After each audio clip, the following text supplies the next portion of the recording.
things up on the screen. It's not doing anything. Hey, Brian. Hey, John. Hey, could you hear me? Wait, no, I can't. I could not hear you at all. Were you counting me down? Yeah, I was counting you down. Okay. No, you were not in my ear at all. Ooh. Yeah. So, Representative Carver's going to be on the phone. Yep, they're Okay. calling right now. Cool. Thank you. All right. Is it as close as it goes? It's not zooming. You want me to screw it again and have it go? I don't know. Yep. I know. It's We'll tough. have you up It's a here. tough call. Okay. Do we want 4 to minutes. physically move it forward? We should be back. All right. Thank you. The shoe doesn't fit. It's missing. This one didn't work. It killed the camera. All right. And it was a disaster. Leave it. We're fine.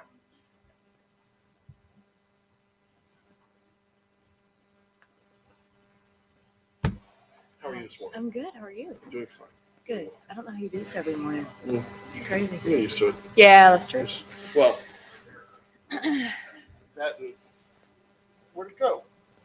Where'd you know I'm glad you got to come last night. Pretty well attended. Yeah, I had to leave a little bit early. We're in scholarship season for the daughter, so a lot of paperwork. A lot of That's applications. exciting. It is. Where does she where does she want to go? Southern Miss. That's great. I went to Mississippi College, which is not close to Southern Miss, but I had a lot of friends that went to Southern Miss and they loved it. So I have yet to hear a bad word about it. that's And great. she gets to get away from the house, Yeah. which is needed. There's something to be said for like going off to college, you know. Yeah.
Hey, Brian.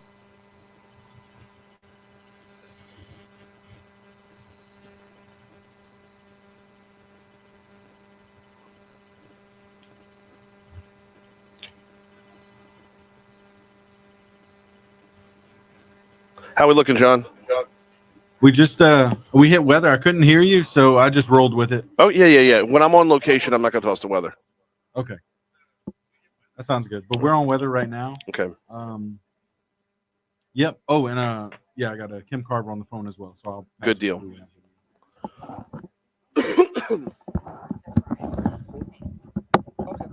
Cool.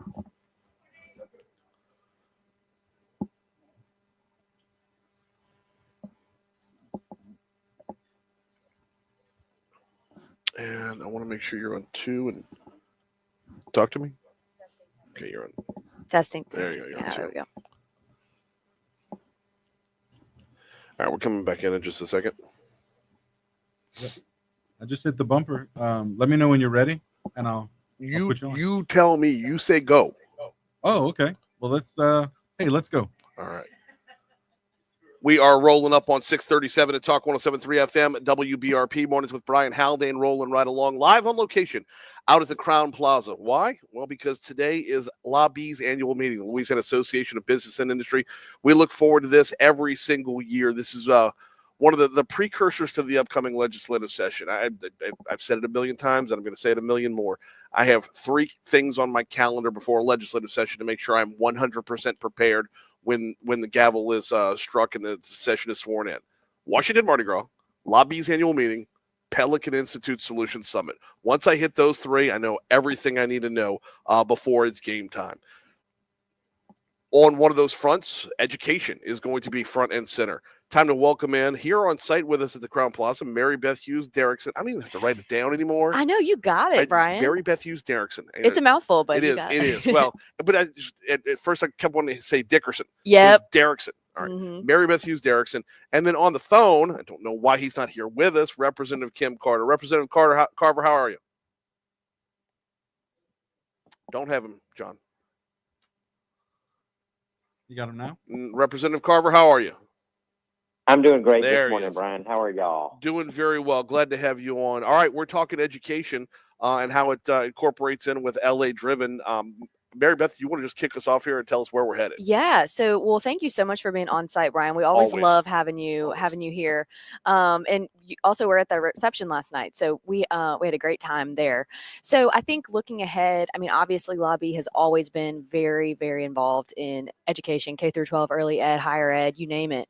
But I think looking ahead, coming off of some pretty big wins of the previous legislative session, of which Rep. Carver was a huge part in getting those wins across the finish line. But then last week's NAEP scores, which I was on your show to talk about.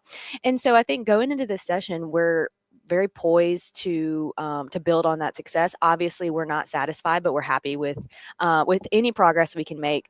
But a big part of the LA Driven plan focuses, it ties education back to workforce. Everything is through the workforce lens. So at Lobby, we're focused this session on some early ed initiatives, trying to get folks who can work back into the workforce but can't afford childcare. So that's a little bit about what we're working on. I know Rep. Carver is just an education champion, and we're so thankful to have him in the legislature as well. Well, let's pick that up. What are your plans, Representative Carver? What are we eyeing up early here? Well, I would tell you, Brian, I think it's twofold. One is to keep leaning in where we've seen success, and that comes in this kind of relentless focus that the legislature's had really in the last 5, 6, 7 years on literacy, and really where we started picking up last year in a focus on math and numeracy. So one is to keep leaning in there with quality curriculum, quality instruction, making sure that teachers have the course supports that they need, the training that they need coming out of higher ed so that they are ready to teach on day one on these key issues, these foundational issues, especially for our earliest learners, kindergarten through 8, and then continuing to give parents and students support when they're not meeting the measure. So one is to continue leaning in on the things that have made us successful in those national report card NAEP scores that you and Mary Beth were just talking about. And then the second lane, I would tell you, I think is going to be to defend against maybe some potential rollbacks on some of the initiatives that we've had. I've heard some chatter around the Capitol lately that doesn't sit well with me, that says, well, maybe we don't need to be doing as much in some of these screeners for literacy and numeracy. Maybe we don't need to be doing as much in high dosage tutoring. And the last thing we want to do right now is to go backwards and back towards the status quo when we're actually seeing Louisiana as a positive outlier in math and reading scores. I can't tell if you're walking me down this path of like a Louisiana Doge sort of thing here, because there is an overall audit of all government right now. We've all got our eyes open. Everyone's a watchdog right now to determine what is wasteful spending and what is useful spending. And is there an argument to be made right now that don't touch education in Louisiana? Don't really care what's waste right now. We're actually seeing movement right here. So don't ask somebody to put a visible ROI on something. Well, I believe a Doge effort is a strong effort and always a good one. And I'm not saying that. I'm just saying the things that we have put in place to close the learning gap for kids, let's not roll back any of those yet. We are beginning to see progress. We're beginning to see the results and the fruit of that effort. So the last thing I want to do is try to water those down, back off of those things. Now's the time that we need to lean in on those even further. We've got State Representative Kim Carver on the phone. We've got Mary Beth Hughes Derrickson with us in person out of the Crown Plaza for Lobby's annual meeting. Mary Beth, I want to go back to you real quick and ask you a question about the you mentioned early childhood and the correlation with the workforce there. I think it's important that people understand when you talk early childhood education in a workforce, you're actually talking about the parents here. Right, absolutely. And I think when you look at our early childhood crisis in Louisiana, and it's not just in Louisiana, it's across the country, but it's a twofold problem. So number one, we have our kids that are going into kindergarten and they're not ready to learn on day one. Right. And I've used this example on your show before, but I have a friend that's a teacher, and she has kids that come into kindergarten and they've never sat in a desk before. So this isn't babysitting. It's not daycare. This is very substantial learning, development, and growth. But then the second problem, which is what we're most concerned about as the state chamber, is parents aren't able to go to work, and they often say that childcare is the barrier for them to get back into the workforce. So we are trying to solve the problem of how do we get business invested, because everyone's looking for workers. How do we get business invested in their employees' childcare options, in maybe having a micro center on site, stuff like that? Because at the end of the day, we can, do all we can at the state level, but the business community has to get involved with their local folks. So, so it's a twofold problem for the state. And Brian, we have a one pager that I don't have in front of me, but the economic loss to the state due to childcare costs and workforce absences, et cetera, is pretty astounding. I believe it's $1.3 billion annually that the Louisiana economy loses due to workforce turnover and employee absences and all of that. So, and Representative Carver has also been a champion on this front too, in his professional life at Gulf Coast Bank. So I don't know, Representative Carver, I'm kind of tossing to you if you want to expand on that a little bit. But well, look, I mean, I so appreciate you and Brian, both focusing on this. This is an issue that's very near and dear to me, and Brian, Mary Beth summed it up well in it being a workforce issue for working parents to actually show up and be productive at work. They need quality access to quality childcare options in their community, and it's a central part for them to be able to enter into the workforce. And the data shows us that a lot of people make the decision not to go back to work because they don't have those quality options in their community.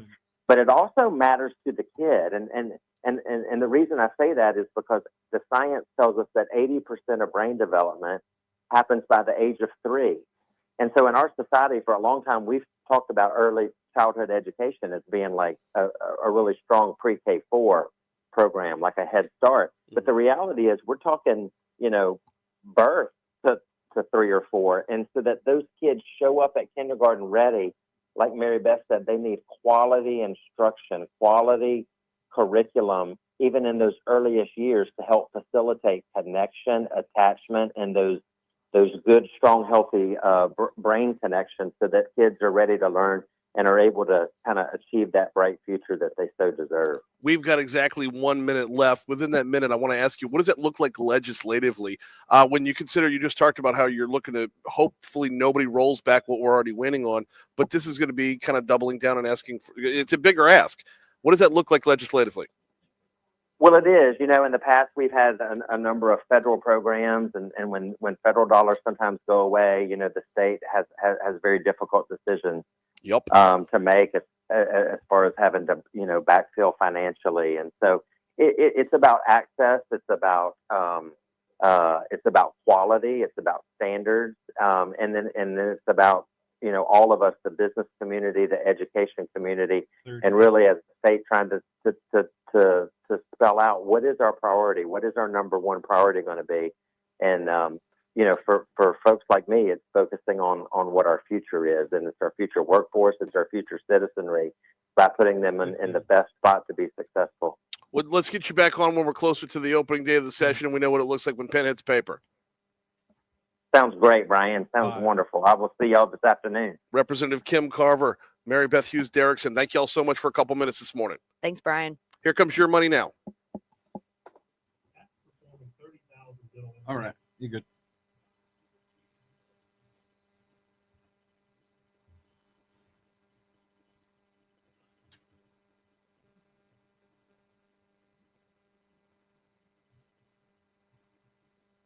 Hey, Brian, can you hear me?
First, we look forward to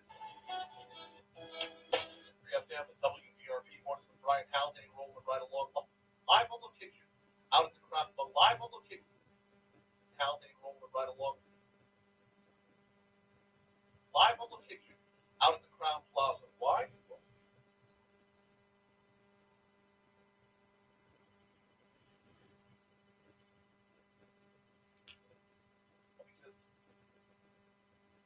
Sit in or unfit about standards, folks like me. The opening day of the session. I will see y'all this afternoon. Representative Kim Carver, Mary Beth Hughes Derrickson, thank y'all so much for a couple minutes this morning. Thanks, Brian. Here comes your buddy now.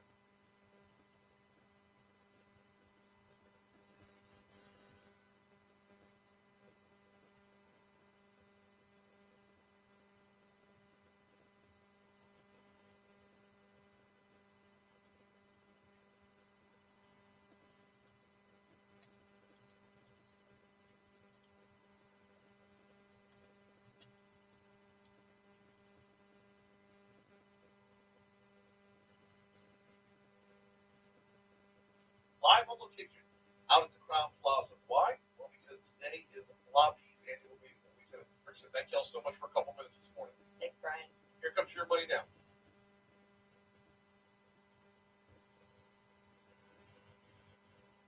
Live on location.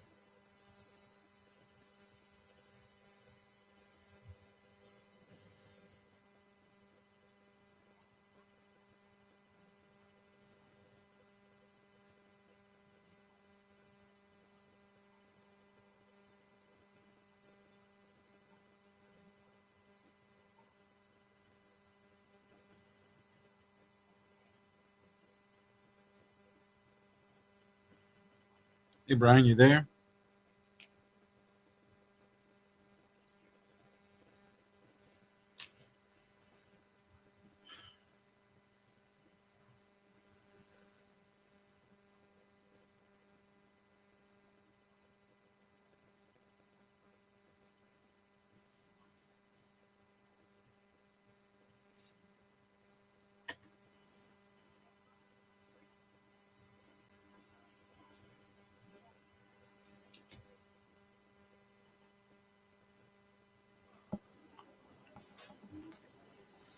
Hey, Brian, you there? Yep. Okay, cool. I just hit the bumper music, so all right. You ready? Yeah. Let's go. 652 at Talk 1073 FM, WBRP, mornings with Brian Haldane, rolling right along. We are at Lobby's annual meeting, the Louisiana Association of Business and Industry. They pull everybody together once a year over here at the Crown Plaza, and I'm so blessed that they bring me out here every year to do the show, which means we get to hear from a number of folks on a number of different topics throughout the morning as we prep for the meeting. Brian Hanks is the right now the chairman of the UL Foundation, but he's got a long background in the oil and gas world as well. Want to talk a little energy sector here. How are you this morning? I'm fine. How are you, Brian? Doing very well. I want to start with the most basic of questions: is what does the energy sector look like under a Trump administration versus where we're coming from? Much friendlier environment. Mhm. Obviously, people are excited, trying to make plans. I know the slogan "Drill, Baby, Drill" is out there, and people working toward it. I think the difference you're going to see with this time in his administration from the last time, the capital markets are much more disciplined. Mhm. So people are going, and we're much more efficient as an industry in our drilling. Yeah. So it takes fewer wells to produce more product, and so that's it's going to happen. Production's going to go up. May not have, at least early on, you may not have the numbers of people employed that people were hoping for, but it's going to be over time. And when they open public lands, which had been shut down forever, remember that's a 10-year cycle. So we basically lost 4 years.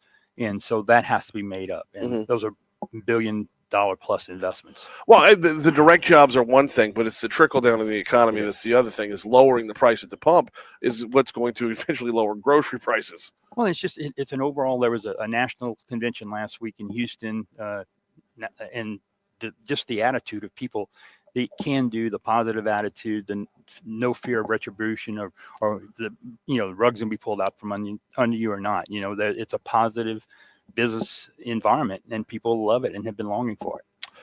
We're talking with Brian Hanks about the energy sector overall. I want to rewind the clock back 4 years to where when Joe Biden took office, there was definitely a push for a lot greener variations of energy production. For those who adopted that, for those who embraced we're not saying no to oil and gas, like locally. I mean, in Washington, yes, they were saying no to oil and gas, but here locally, it was that all of the above approach. For those that made the investment on that front, where are they now with their future? Depending on which segment they were in, or varying degrees of angst. That's blunt. I love it. And so I think if you were carbon capture products, which we have a number of them in the state proposed, a lot of investment has been made there. A lot of plans have been made. I think that'll eventually work itself out. And I think it'll be made because Trump is a businessman and he truly believes in investment. Probably the safest of the three. Solar is probably going to do well. It's just going to take it a little time. The state of Louisiana, Iberia Parish, First Solar has built a $1.4 billion, 2,400,000 square foot facility, which is incredible. It's 750 jobs with an average salary of 80 to 100,000. So great for Southwest Louisiana. It's actually, when you look at the core, basically is a semiconductor plant, which will open up all kind of other industries around here. Oh, wow. And we're already getting inquiries in that area with regard to that. And then wind is probably the one that is at most at risk right now. And so, like I said, it depends on where you are and what you're engaged in. What's the holdup on all the alternative energies out there? Why haven't they gotten to the level of production or level of efficiency that we need from them? Again, those, depending on which area you're in, they're coming there. Okay. So solar is probably the most advanced and advancing the fastest. I know one of the big concerns amongst people in Louisiana and nationwide was the panels. Okay. And how do you dispose of the panels? Well, the panels that are being made today in the United States, not China, right? Two totally different products, are 98% renewable. They're good for 20 to 30 years. And after 20 years, they're 98% efficient. Wow. And so actually many of the contracts that are signed with the private landowners now, you have an option. The solar company or the developer will be responsible for removing that and returning the land to its original condition, or the landowner can actually take it over. And if they're a big landowner and you have solar and they're 80 to 90% efficient for another 30 years, you can power your farm. You can sell it to the local electric company. I mean, it's a revenue stream. So I know several universities in the state are kind of looking at some of those options as well. And we've always had a problem with embracing it as supplemental rather than saying we embrace, not replace, right? Right. By the way, don't get your solar panels off Timu or Sheen. That's coming straight from Brian Hanks right there. Let's bring it back around to oil and gas as we start to see more permitting opening up. For a layperson, what does it look like timeline wise, permit to processing? That's going to be greatly improved. I mean, you probably saw.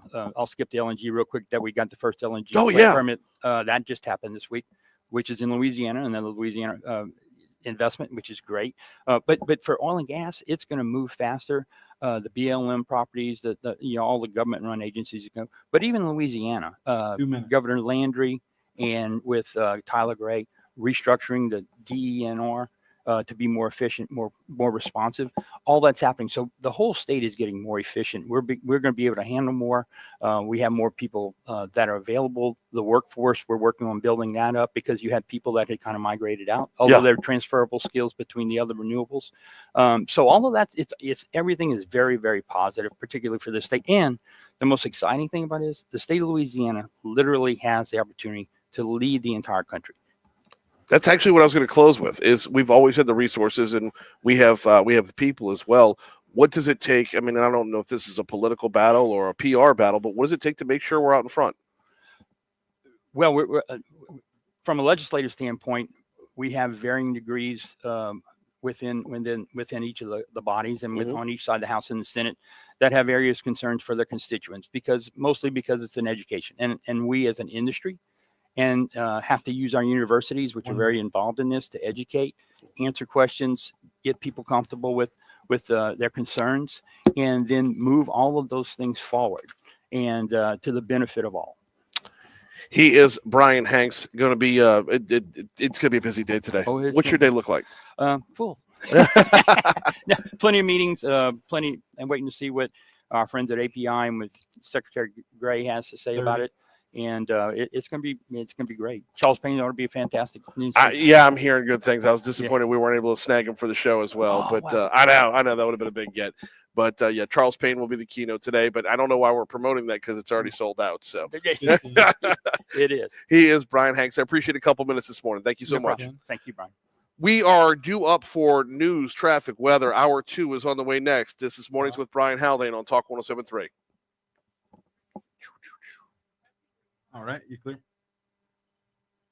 Good deal, John. Thank you. All right.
All right, what's good, Facebook? What y'all doing this morning? My apologies for the earlier mix-up. We that was beyond our control.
All right, Brian, just hit the weather. Okay.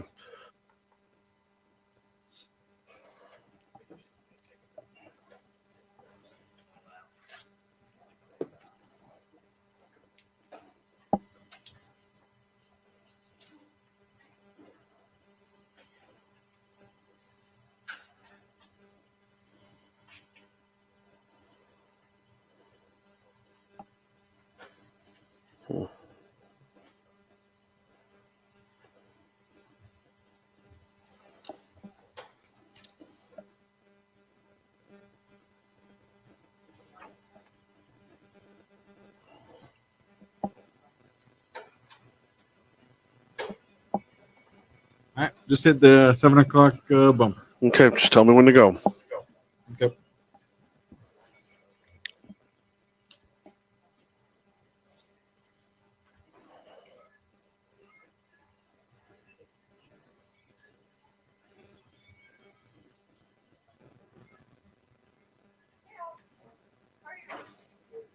Let's go. 7:05, Talk 107.3 FM, WBRP Mornings with Brian Haldane, rolling right along. Hour 2 coming your way right now. Brian here with you, John LaBeouf, back in studio producing. We are live on location out at the Crown Plaza, one of my favorite days of the broadcast year. Lobby's annual meeting. This is where the Louisiana Association of Business and Industry pulls everybody within their membership and a number of guests as well. Get together for that annual meeting, kind of set the tone for what's coming in the legislative session, give the state of affairs for where lobby is at within their own world as well, kind of a state of their own union. And we hear from a number of great people throughout the show. We bring you as much content from inside the meeting as we possibly can, and we squeeze it all into 3 hours. It's going to be heavy lobby this hour, by the way. Jim Patterson and Will Green are going to be my guests as the hour wears on. But before we get to that, we start off the hour with top stories and trending.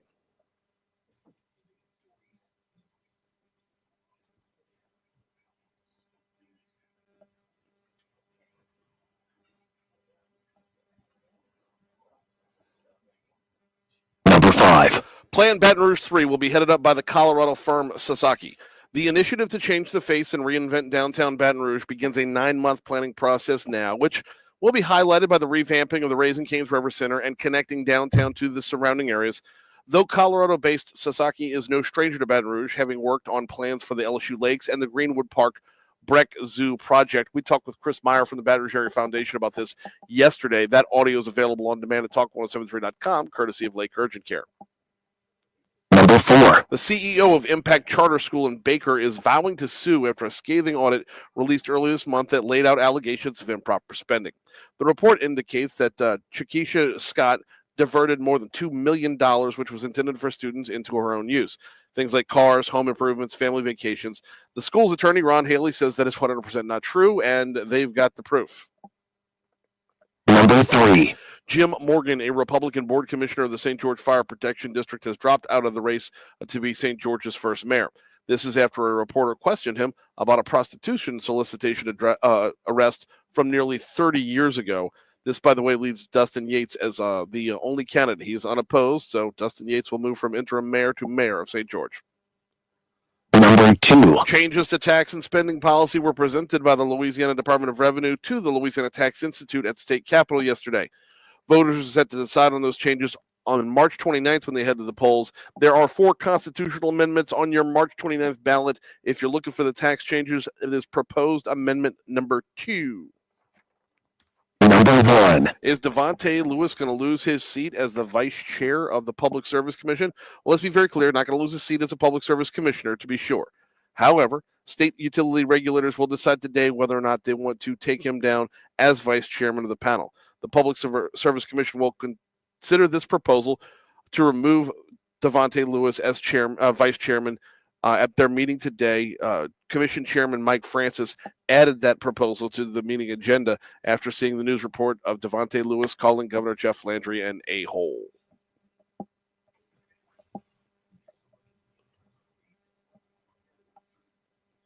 All right. Good morning, Brian. Good morning, John. How are things back in studio? My apologies. I don't get when I'm on location. I don't make everybody coffee like normal. I mean, y'all have to fend for yourselves and make your own pot of community coffee downstairs. So sorry about that. I know, right? Yeah. I'm just gonna call him out. Condon kind of made that comment, like, "Who do you think you are? Mm-hmm. You got to make the coffee first here." I know. I know. That's on me, man. That is on me. I create dependence. No. That's what I do.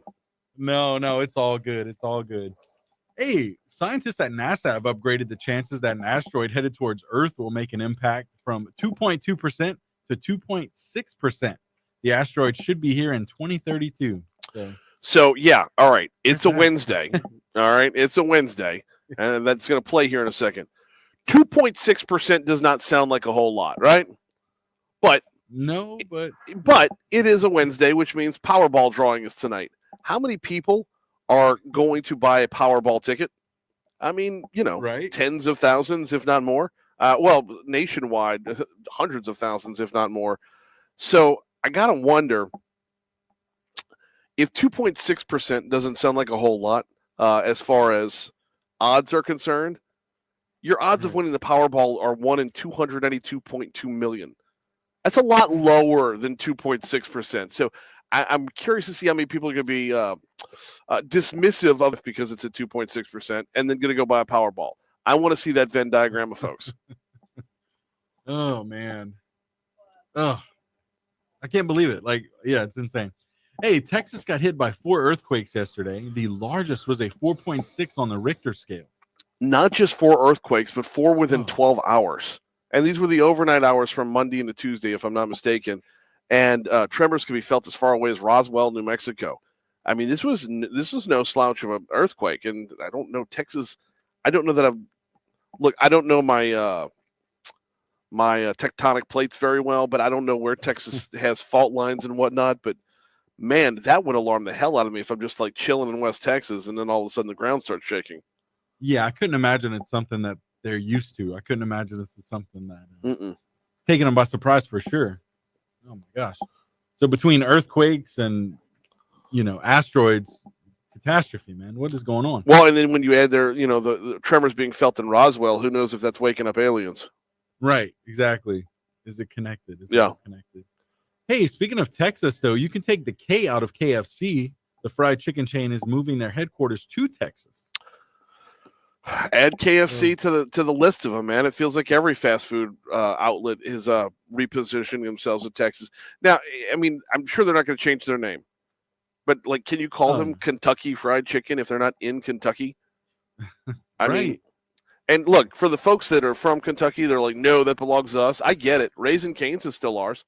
I don't care if they've relocated some offices over to Dallas.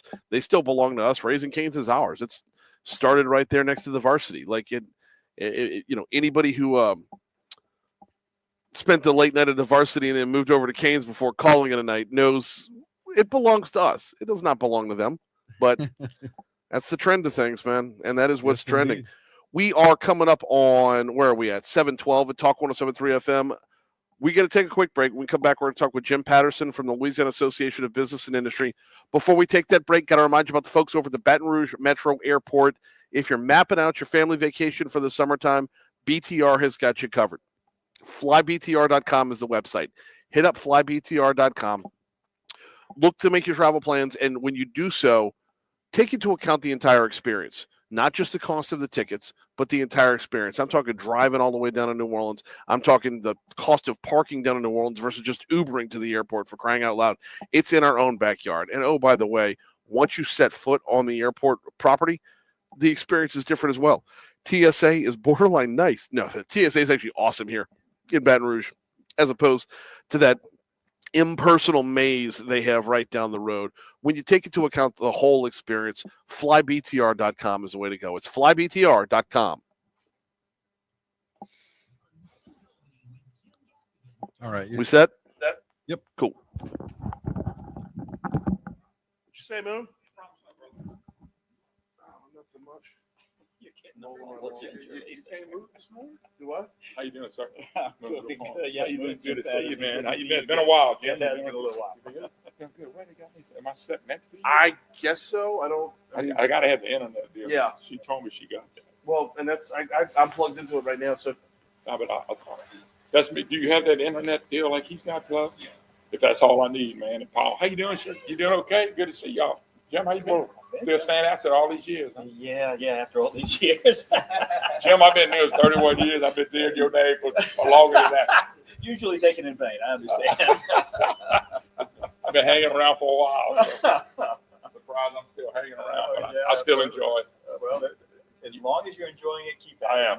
Don't ever let I'm it go. having fun. It gets tough sometimes, but I call that life. That's right. Absolutely. What would I go do? Well, there you go. There you go. I mean, you ain't gonna stop talking, are you? No. I don't know. Somebody, I love the, I love the fish. And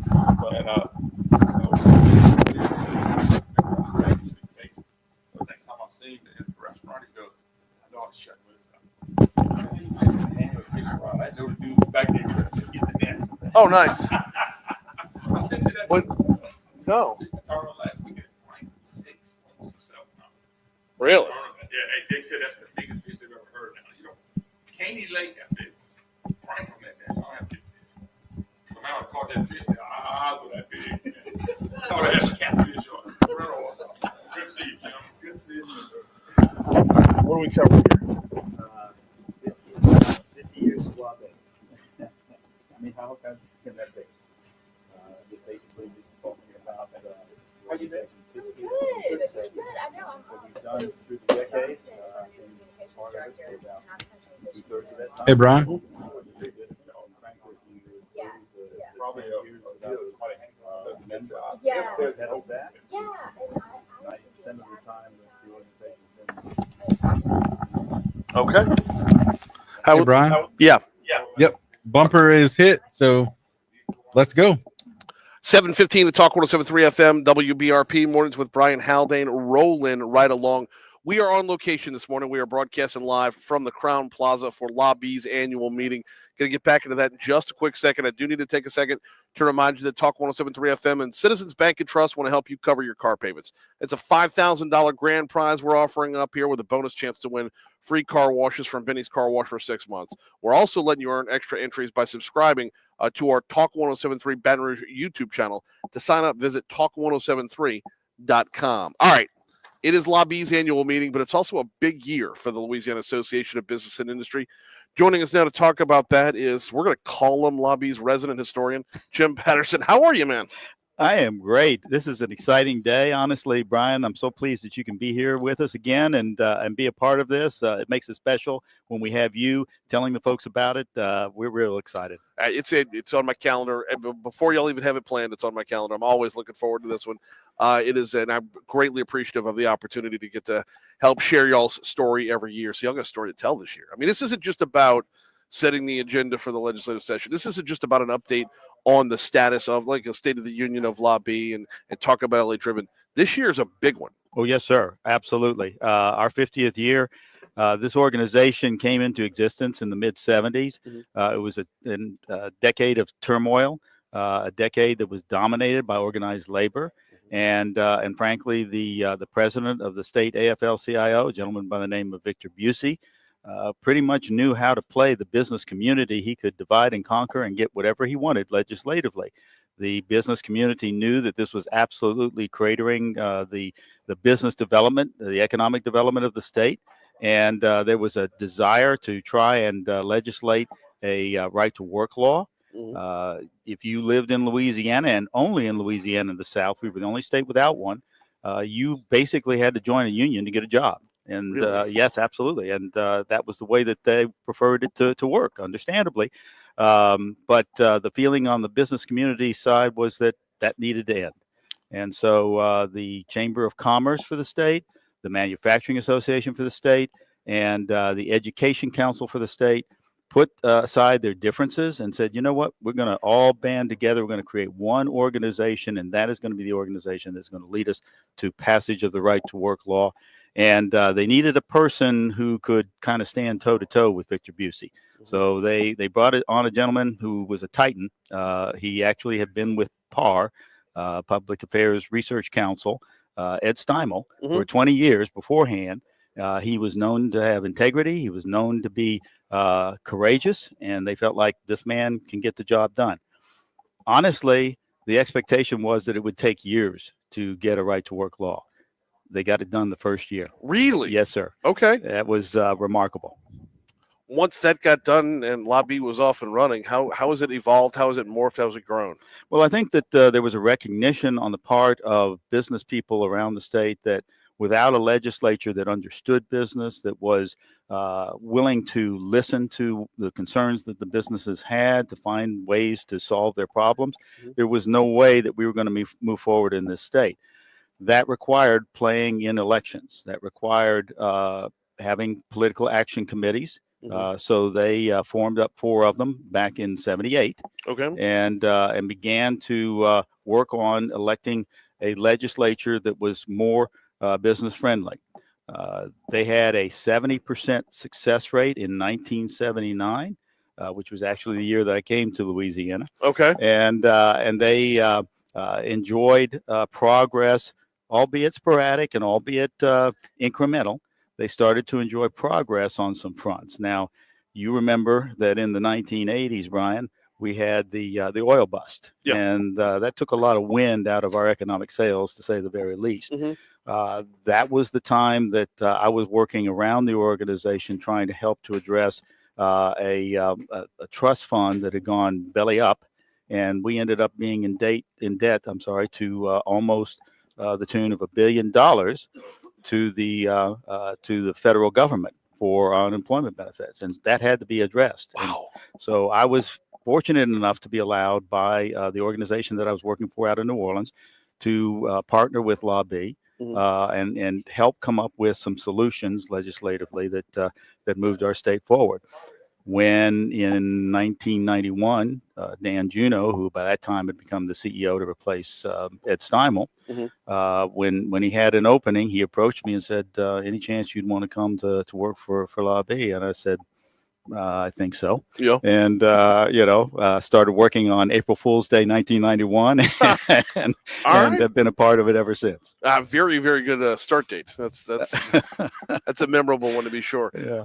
The evolution of Lobby has to be tied in to the evolution of politics as well. Oh, absolutely. The landscape there has changed. It's done a 180 too many times. So walk me through a little bit about how approach has changed and just general tactics to get business done. Well, there's a misperception that Lobby uses a lot of muscle to get to our outcomes, and that is not the case. We've had to use a lot of finesse because, as you note, we do kind of whipsaw back and forth between a left and right, if you will, viewpoint on the part of our governors, and even within the legislature, the composition changes. We have the loyal opposition, if you will, those folks that are generally not in favor of the agenda that we have to help the business community and ultimately the citizens of the state through economic development. And so we've had to kind of work around that in some cases. But we have been able to make some remarkable changes over the 3 decades that I've been around the organization. I know that for a fact, having played in it. We've had to do an awful lot of defense.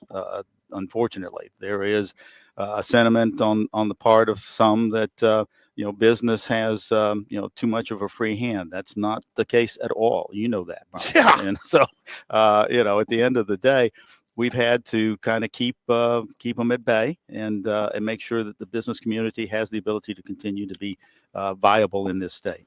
You mentioned loyal opposition right there. How has that changed? Because if lobby started with right to work, which would mean your loyal opposition was going to be the unions, but I mean now it feels like that opposition is more environmentalist than anybody else. Well, there's a lot of environmental sentiment out there that is problematic for the industry sector. Some of it is not necessarily properly educated, to be honest. But it exists, and naturally there are those elected officials that have to take it into consideration. The other folks that we are typically kind of working around and at times with is the plaintiff's bar. The insurance issues that we have does have a lot of that part of the problem. That's what we've got to address. We've been able to make some headway, but again, not as much as we'd like to. And then there's the pro-government folks out there, that they're all about taxing and spending, and business is viewed as a cash cow. There's not the recognition that businesses are not necessarily as flush as some people might imagine. Right, and the undersold part of the whole thing is that in Louisiana, no matter how big the business is, there's still a lot of mom and pop here. There's still a lot of those that service the big business, especially in oil and gas. Like we have, we're not going to have Exxon's headquarters, but we're going to have everybody that services Exxon. And losing that site, losing that you're talking about families. You're talking about, when you're talking about business, you're talking about jobs. When you're talking about jobs, you're talking about families. And I think in Louisiana, we're built on small business. We're built on relationships. So I find their argument falls on deaf ears, or should. But that is true. It should, but it doesn't necessarily. Yeah. And unfortunately, that's something that you've got to go and you make your case before the legislature. At times, you make your case to the governor to make sure that the administration is aligned with the thought. It's not always easy, depending on who the governor is, as you've noted. And there were times that with Governor John Bel Edwards, we had to confect an approach that he could live with. That's what you have to do. Keeping people employed and keeping us above water. I mean, that's the approach we have to live with. We got Jim Seemingly, Patterson, right? Seemingly. We got a couple minutes left with Jim Patterson from the Louisiana Association of Business and Industry. Before we get into what the 50-year celebration is going to look like, and we got a little sneak peek last night. Before we get into that, I do want to talk about the nature of how things have changed over the years of getting, you get started with a right to work law. But now I feel like every bit of there's as much internal as external with lobby right now when it comes to how are we stacking up versus other states. What's that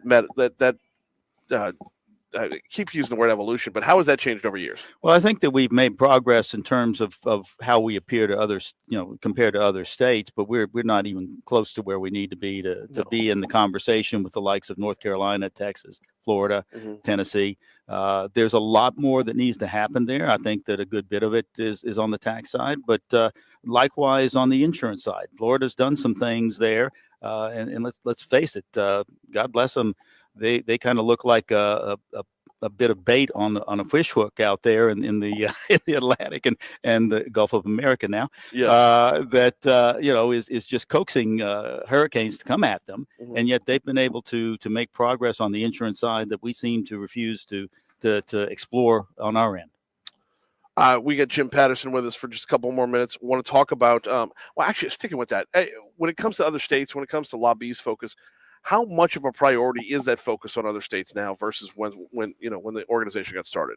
Well, I think that when the organization got started, we were so much in the hole that all we could do was deal with what was coming at us. Right. I think now we are looking hard at other states and their ability to be in the conversation with them. I do think that there's a lot to offer in this state. One of the things that we have typically had to offer and is commonly not appreciated is an excellent workforce. Our workers are some of the hardest working, productive individuals in the country. That's been proven. And so, as a consequence, we are being looked at real hard. It's a matter of getting into place some of the infrastructure, the workforce infrastructure, if you will, educationally, training, that sort of thing. Mhm. And we're working on that front all the time. We made a lot of progress of late, and we're excited about that. Naturally, that puts things in the pipeline. It doesn't necessarily put it right there immediately. Yeah. We have a fiscal session coming up, and we're going to be focusing on taxes. That's a way to actually get to an almost immediate impact. And we saw that with some of the things that were done in the special session last year. Especially when you look at the common denominator of the states we're competing against. Yes. I mean, that's whether you're talking about Texas or Tennessee or Florida.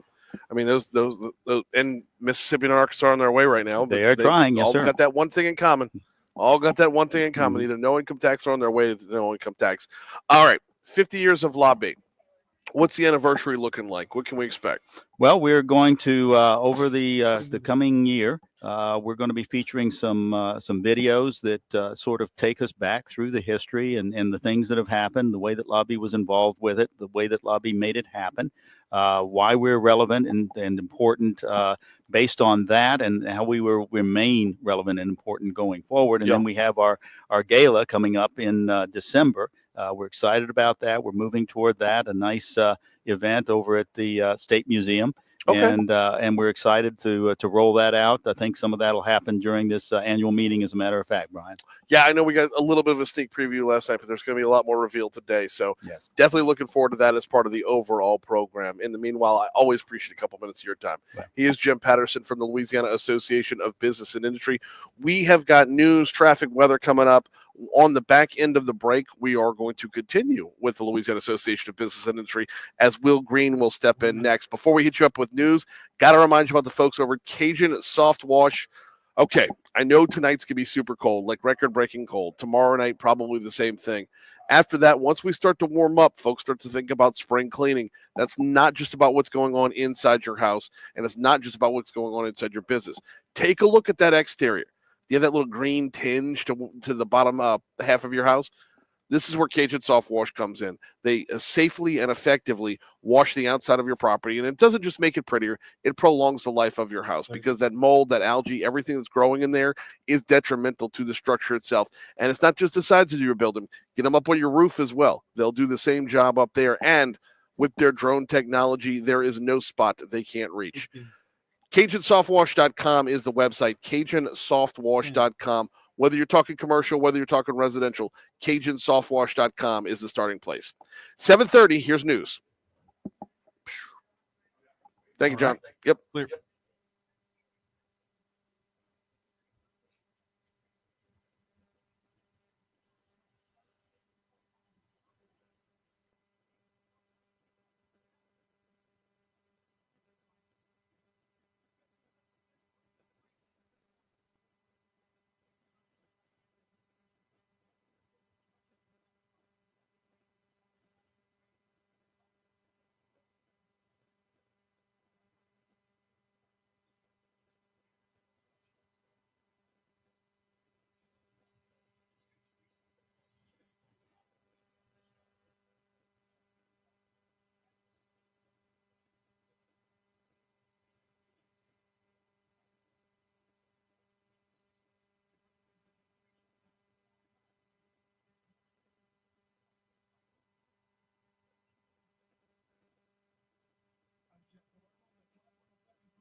Hey, Brian, you there?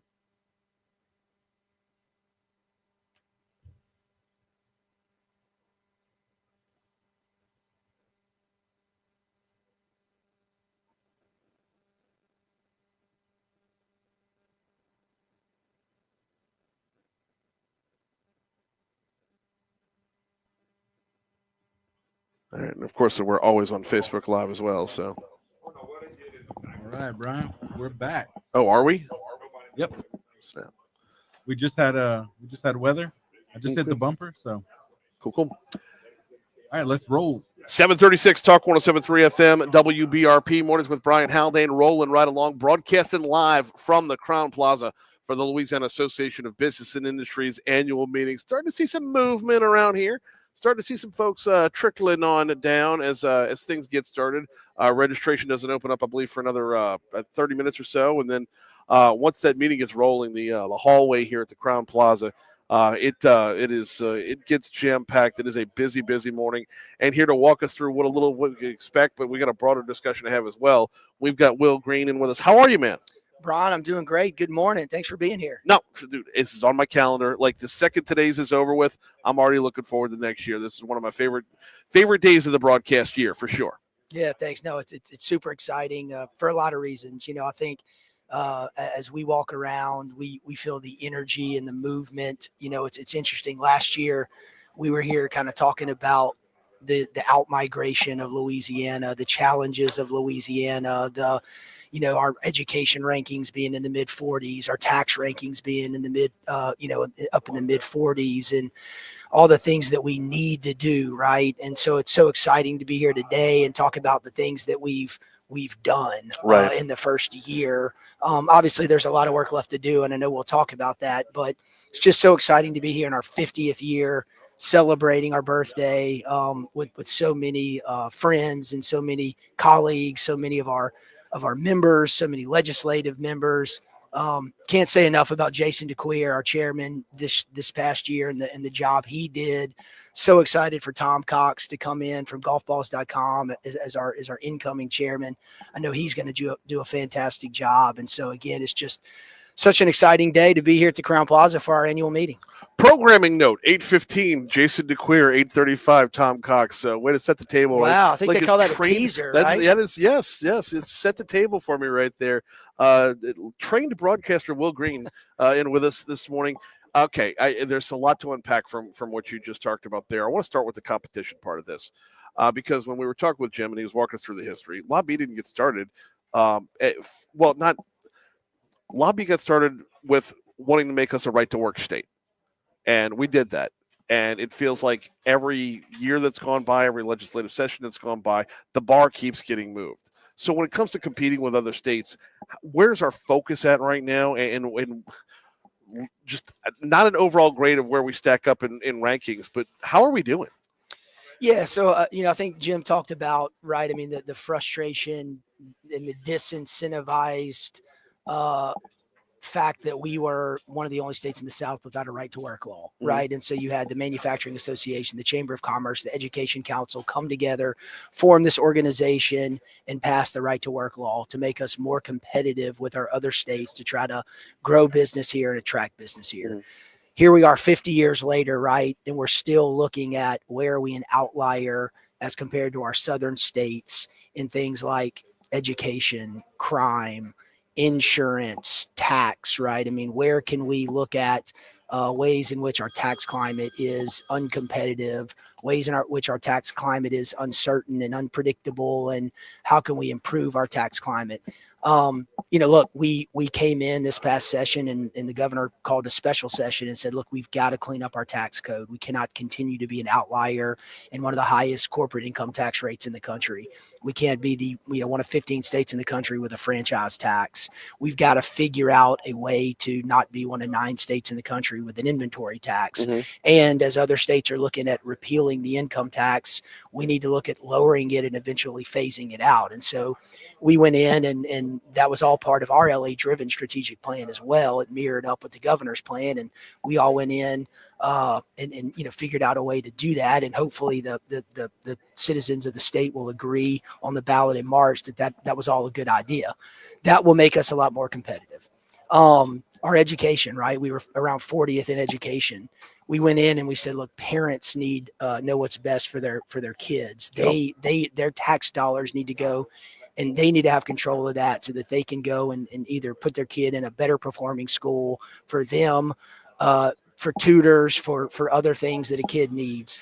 And so these are things that I think we've done. You're seeing improvements in education, right? Dr. Brumley, I think you had him on recently, and he talked about the transformative changes and moves in the ranking to improve our education system. Crime, right?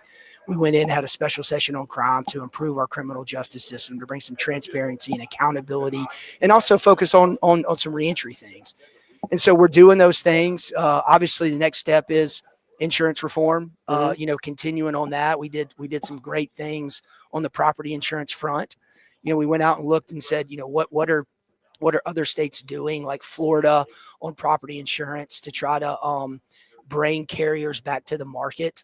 We went and talked to reinsurance carriers and said, look, why are you not writing here? What do you need to be more confident to write here? And we passed legislation to not make us such an outlier in those areas. And you're already seeing insurance carriers committed to coming back and writing here. Now we've got to look at auto. We're an outlier in a lot of ways in auto insurance, and we've got to be committed now in this year, either through a special session or in this fiscal session, to getting some auto reforms done.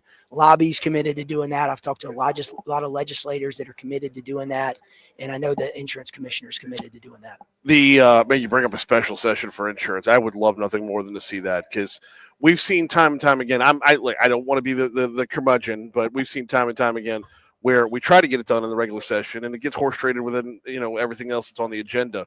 A special session on car insurance specifically, I think would do wonders for Tim Temple's life, and I mean for our lives as well, as we have to pay those premiums. Yeah. Look, I would like to see nothing more than a special session on insurance, because you can zero in and really focus on the subject and give it the attention it needs. I mean, if we talk about Florida, the governor DeSantis called a few special sessions to try to address the insurance crisis. They have the same challenges we do. They have hurricanes. They're on the Gulf of America. And so still doesn't sound right. It flows off the tongue so great. What are you talking about? They have the same challenges we do. And the governor came in and said, look, we're not going to attract business here. We're not going to grow our population here unless we address this, get out ahead of this crisis. We have to do the same thing. Yeah. Now, that's not to say we can't do it in the fiscal session. Normally, a fiscal session is laser focused on tax and budget, but we accomplished so much in a special fiscal session already on tax. Yeah. That did leave some room for us to do other things in this fiscal session, and I'm hopeful that the work of a lot of these insurance committees in the off season can already lay the table and set the foundation for what we can do maybe in this fiscal session coming up. Let's talk energy, not the energy sector. Let's talk about the energy that's in the room, the energy that's in the Capitol right now. There seems to be a lot of alignment between House and Senate. There seems to be a lot of alignment between the first floor and the fourth floor. And now we're seeing alignment between Baton Rouge and D.C. How do we make sure we take our utmost advantage of all of that? Yeah, well, I mean, I think it's important to continue to have conversations, to continue to prioritize, right? I mean, it's easy to get distracted, like you said. I mean, it's horse trading and all the things that can get in the way of moving the state forward. One of the things we can't do is we can't pass good legislation, sit back, and kind of rest on our success. The things that we've seen other states do that move them forward, states like North Carolina, states that are just attractive states for doing business, that economies are growing, their populations are growing, investment in those states are growing. One of the keys to success is they pass good legislation, and then they go back and they say, okay, what's next? And they continue to pass policy and grow and expand and look for ways to change. How can we get better? They don't do it 1 year and then wait several years to do it again. Right. They continue that alignment. They continue the conversations. They meet sporadically throughout session. They have grassroots meetings. They work with their local chambers. They work with their state chambers. They coordinate with DC, and there's constant conversations happening. I think you're seeing that. I'm seeing that. We're very, very excited about the movement forward in Louisiana right now. But we've got to continue that momentum. We've got to go full throttle, as our theme of today's meeting suggests. But the momentum's there. But in order to keep moving down the road, we got to put our pedal to the metal. What does full throttle really mean? Like, how did y'all land on full throttle as a theme for this year, and how do we connect it back to Louisiana Driven? Well, I mean, kind of back to what I was saying, right? I mean, we've done so much in 1 year that I feel like, we've kind of overcome the status quo a little bit. And the vehicles on the road, the engine's there, our hands are on the wheel, right? But we've got to continue. We've got to put pedal to the metal, we've got to put the car in drive, and we've got to continue down that road full throttle, because if you're staying still, you're falling behind. Other states, I mean, it's not like they're not doing other policy improvements as well. I mean, They're not just watching what we're doing and going, oh man, Louisiana finally woke up. I guess we'll just, sit and watch. Yeah. I mean, they're making tax improvements. They're making insurance improvements. They're making education improvements to try to compete and to keep up with the same talent, to try to attract the jobs that we're attracting. And so we've got to put our pedal to the metal. We got to go full throttle. We've got to take advantage of the energy in the room in order to keep moving the state forward, because we do have what a lot of states don't. We've talked about it before. We've got the Mississippi River, the Gulf of America. We've got some of the best ports in the country. We've got energy, and we've got energy talent. Yeah. And I do, when I say energy there, mean oil and gas, natural gas, power, electricity, water, the kind of power, electricity, and water in an affordable price that other states would really, really beg for, we have. And if we harness our God-given natural resources with the good policy initiatives, we are going to be unstoppable as a state. You mentioned having we're in the car, we're on the highway, and we are driving at a decent clip of speed. It was funny. I was talking at the reception last night. Who was I talking with about this? I said, voting no on constitutional amendment number 2 is you're on the highway and you're already moving down the road. And voting no on constitutional amendment number 2 is like kicking the driver out of the car. The car's still going. The car's still going. You're just not controlling the drive anymore. We've got Will Green with us for another minute or so. Walk us through today. Yeah. So, again, incredibly excited. We've got a great agenda. One of the best things is we love getting smart people, business people of all shapes and sizes that own small companies, large companies, CEOs, CFOs, human resources experts in the room together talking, because we think good things happen.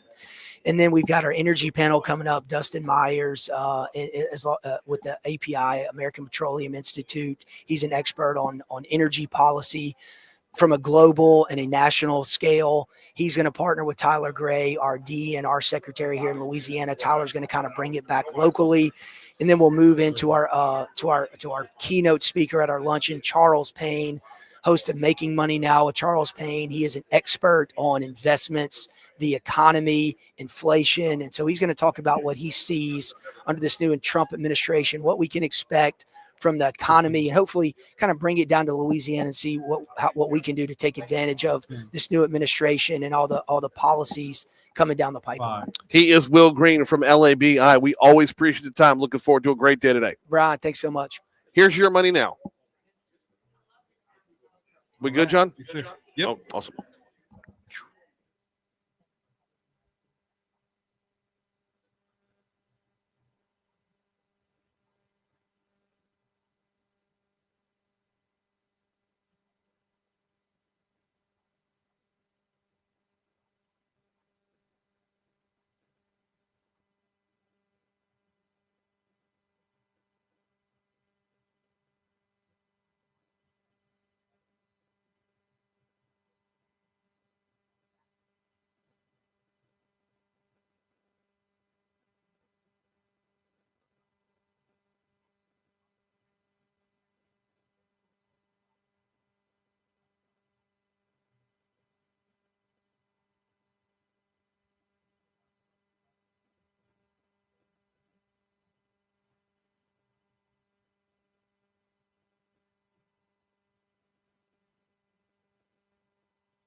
All right, John, we good?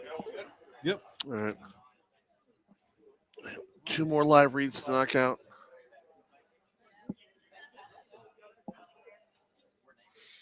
I need you to grab some LRN cuts here. Sorry. Oh yeah, you're good. Which one?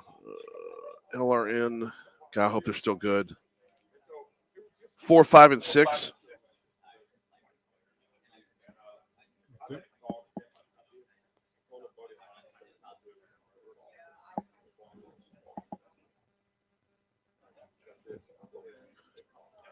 How long is 4? Let me see. 13 seconds. Perfect. 5 should be 7 seconds. And 6 should be 9. Yeah, 6 should be.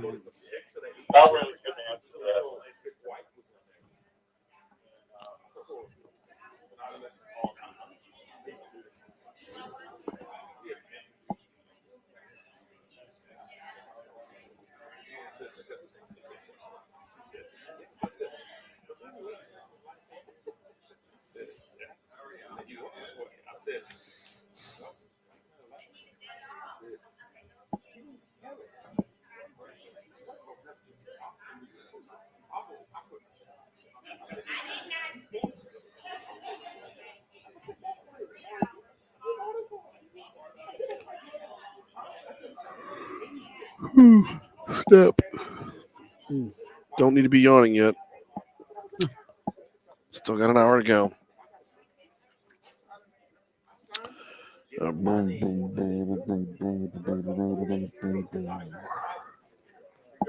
Byron says to deal with auto insurance for the state, you have to address the lottery system we have in place and how it rewards attorneys. Not easy to do when our state is being run by attorneys. Well, yeah, and the state's always been run by attorneys for the most part. All right, coming back in. Yep. Let's go.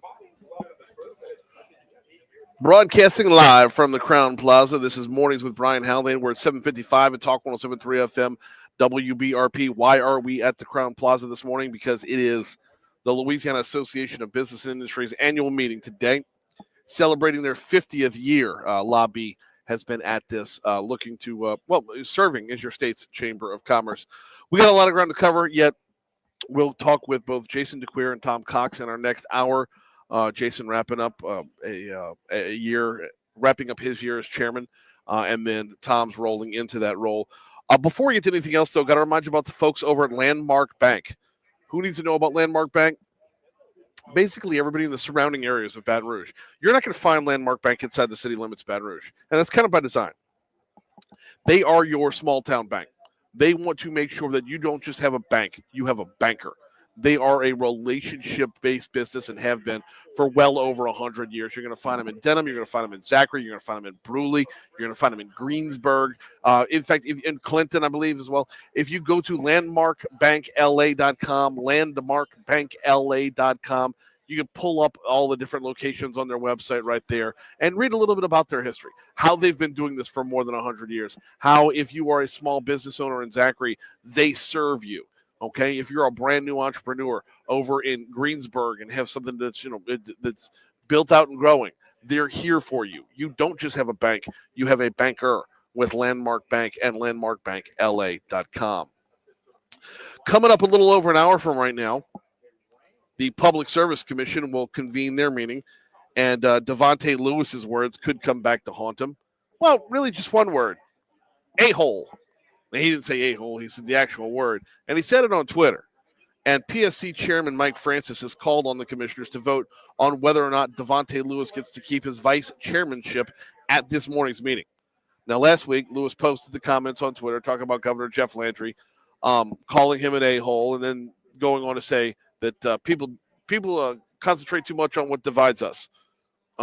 Okay, well, you just called the governor an a-hole. I can't imagine that being a call for unity. Nonetheless, though, Francis says he's calling for the meeting in order to get at this one vote. Cut 4, please. After he had made his comments, I felt like we needed to revisit the position of vice chair and going to lay this out in front of all 5 of us commissioners and see what kind of response there is, who's going to serve as vice chairman. So Francis's argument here is that the language that Lewis used in criticizing Landry was basically uncalled for. Cut 5.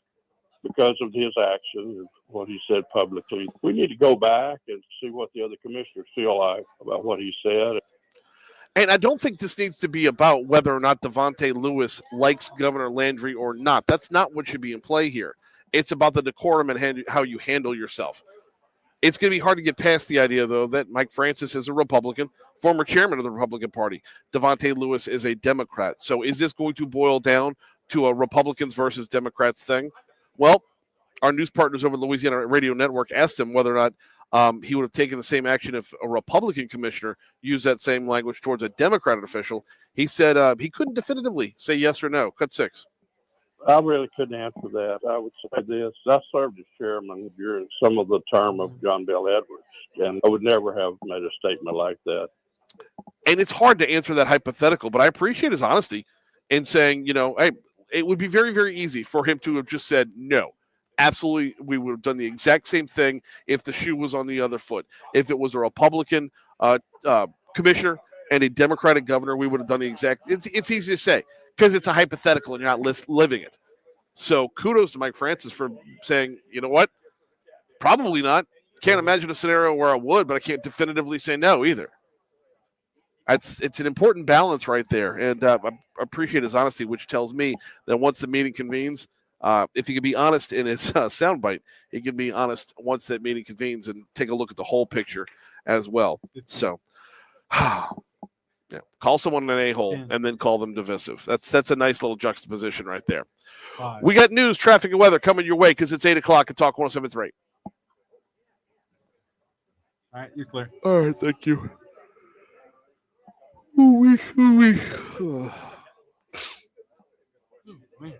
Kimberly says, called him a completely a-hole. That doesn't even make sense. I know. I did a whole bit on how our education's finally good in Louisiana because before now, our own elected public service commissioners didn't know the difference between an adjective and an adverb. I need this thing history. Ooh.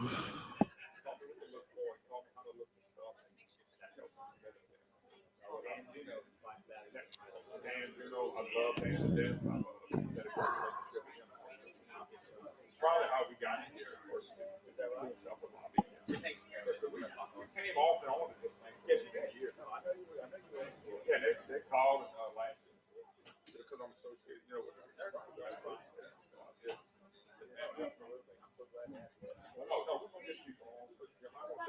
I'm sorry for stealing, but No, you're not stealing. I already stole. We're catching up is all we were doing. all good, all good. Appreciate you.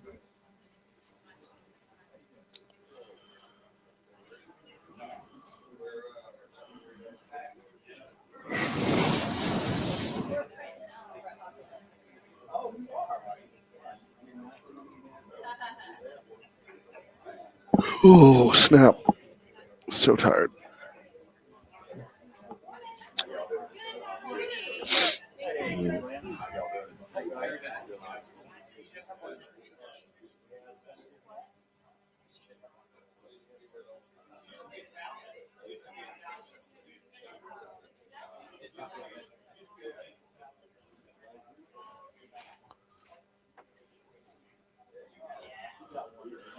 I have the weirdest headache this morning.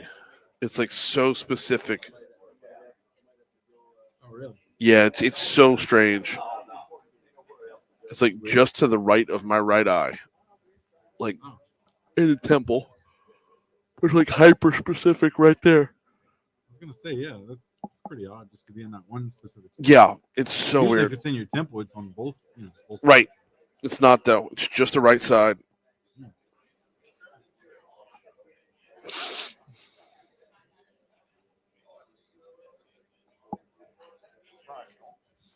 Do what? Well, I'm just on Facebook. I'm what I got like 2 minutes. Rocking and rolling, man. It's a fast year with the.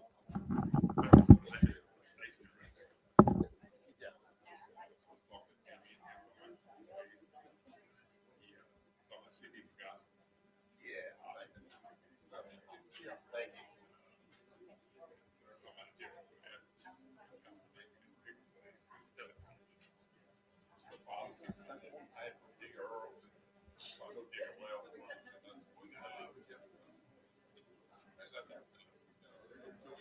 some of our jobs. I said, "That y'all did.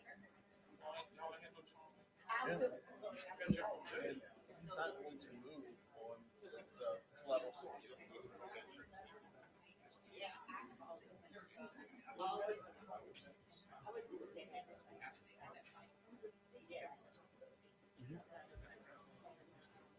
Yes.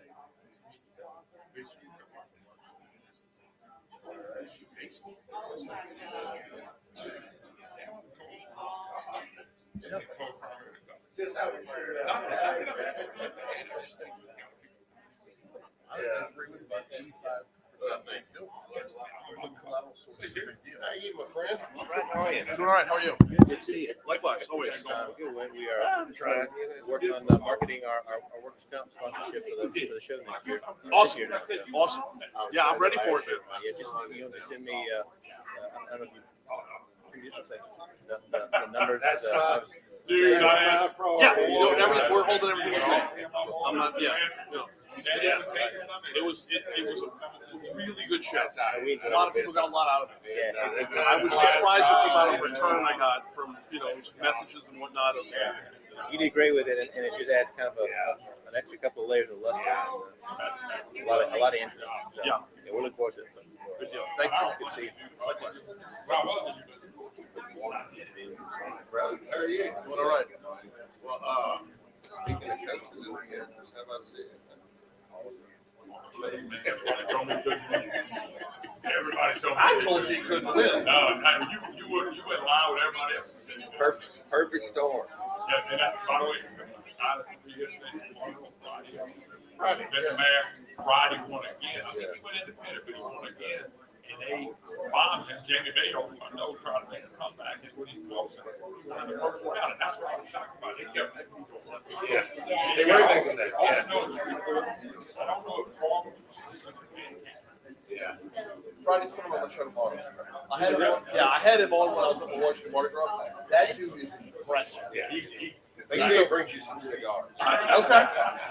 That's what he did was he ran a cigar shop. I did not know that. Yeah. Okay. That's the best stuff from out there.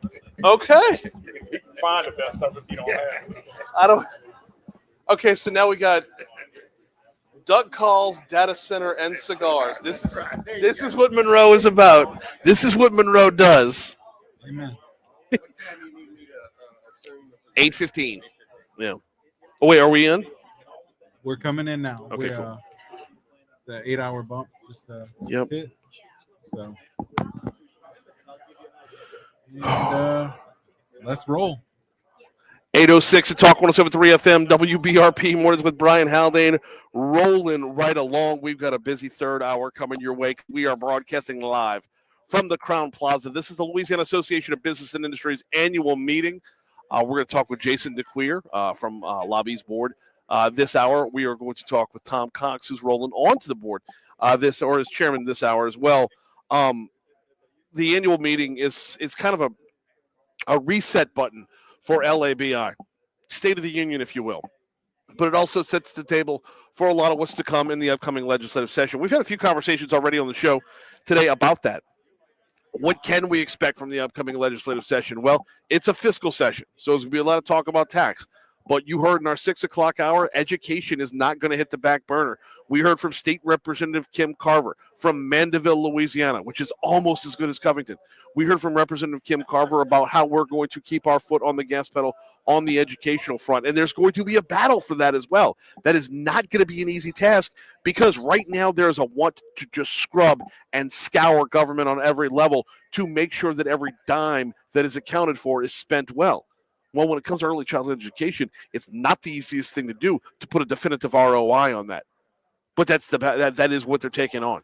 And they're not only looking to maintain the funding they've already got, but double down and hopefully increase it to grow programs that show that, hey, when we start this program with federal dollars and it's working, it's worth investing our state dollars as well. Fantastic conversation back in the 6 o'clock hour with Mary Beth Hughes Derrickson from Lobby and with Kim Carver from the state representative Kim Carver. In our 7 o'clock hour, it was a whole lot of I already skipped right past Brian Hanks. We talked on the energy front as well. What is that going to look like over the next 4 years? Not necessarily for this session, but more to the point, when you have a Trump administration in Washington, D.C., a Landry administration in Baton Rouge, how does that affect oil and gas? How does that affect LNG? How does it affect carbon capture?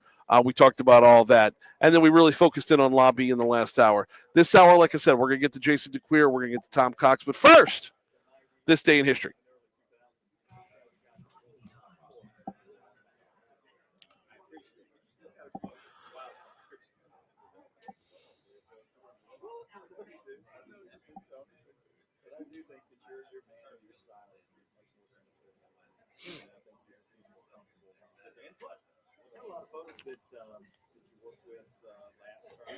All right, Brian. Yes, sir.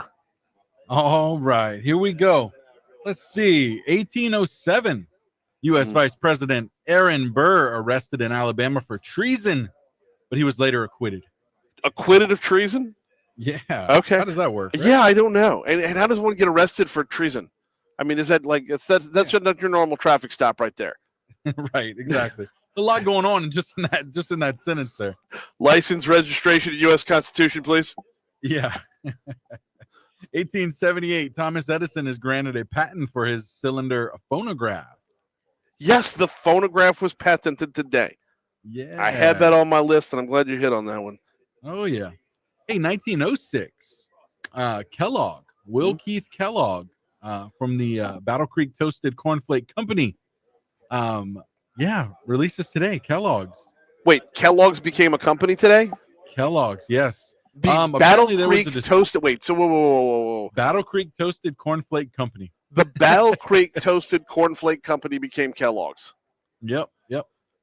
It's efficient. Enough, I can't see, like, you have Battle Creek Toasted Cornflakes on the front of your. That sounds like an off-brand. That sounds like an Aldi brand. That's what they thought. They were like, we got to change this.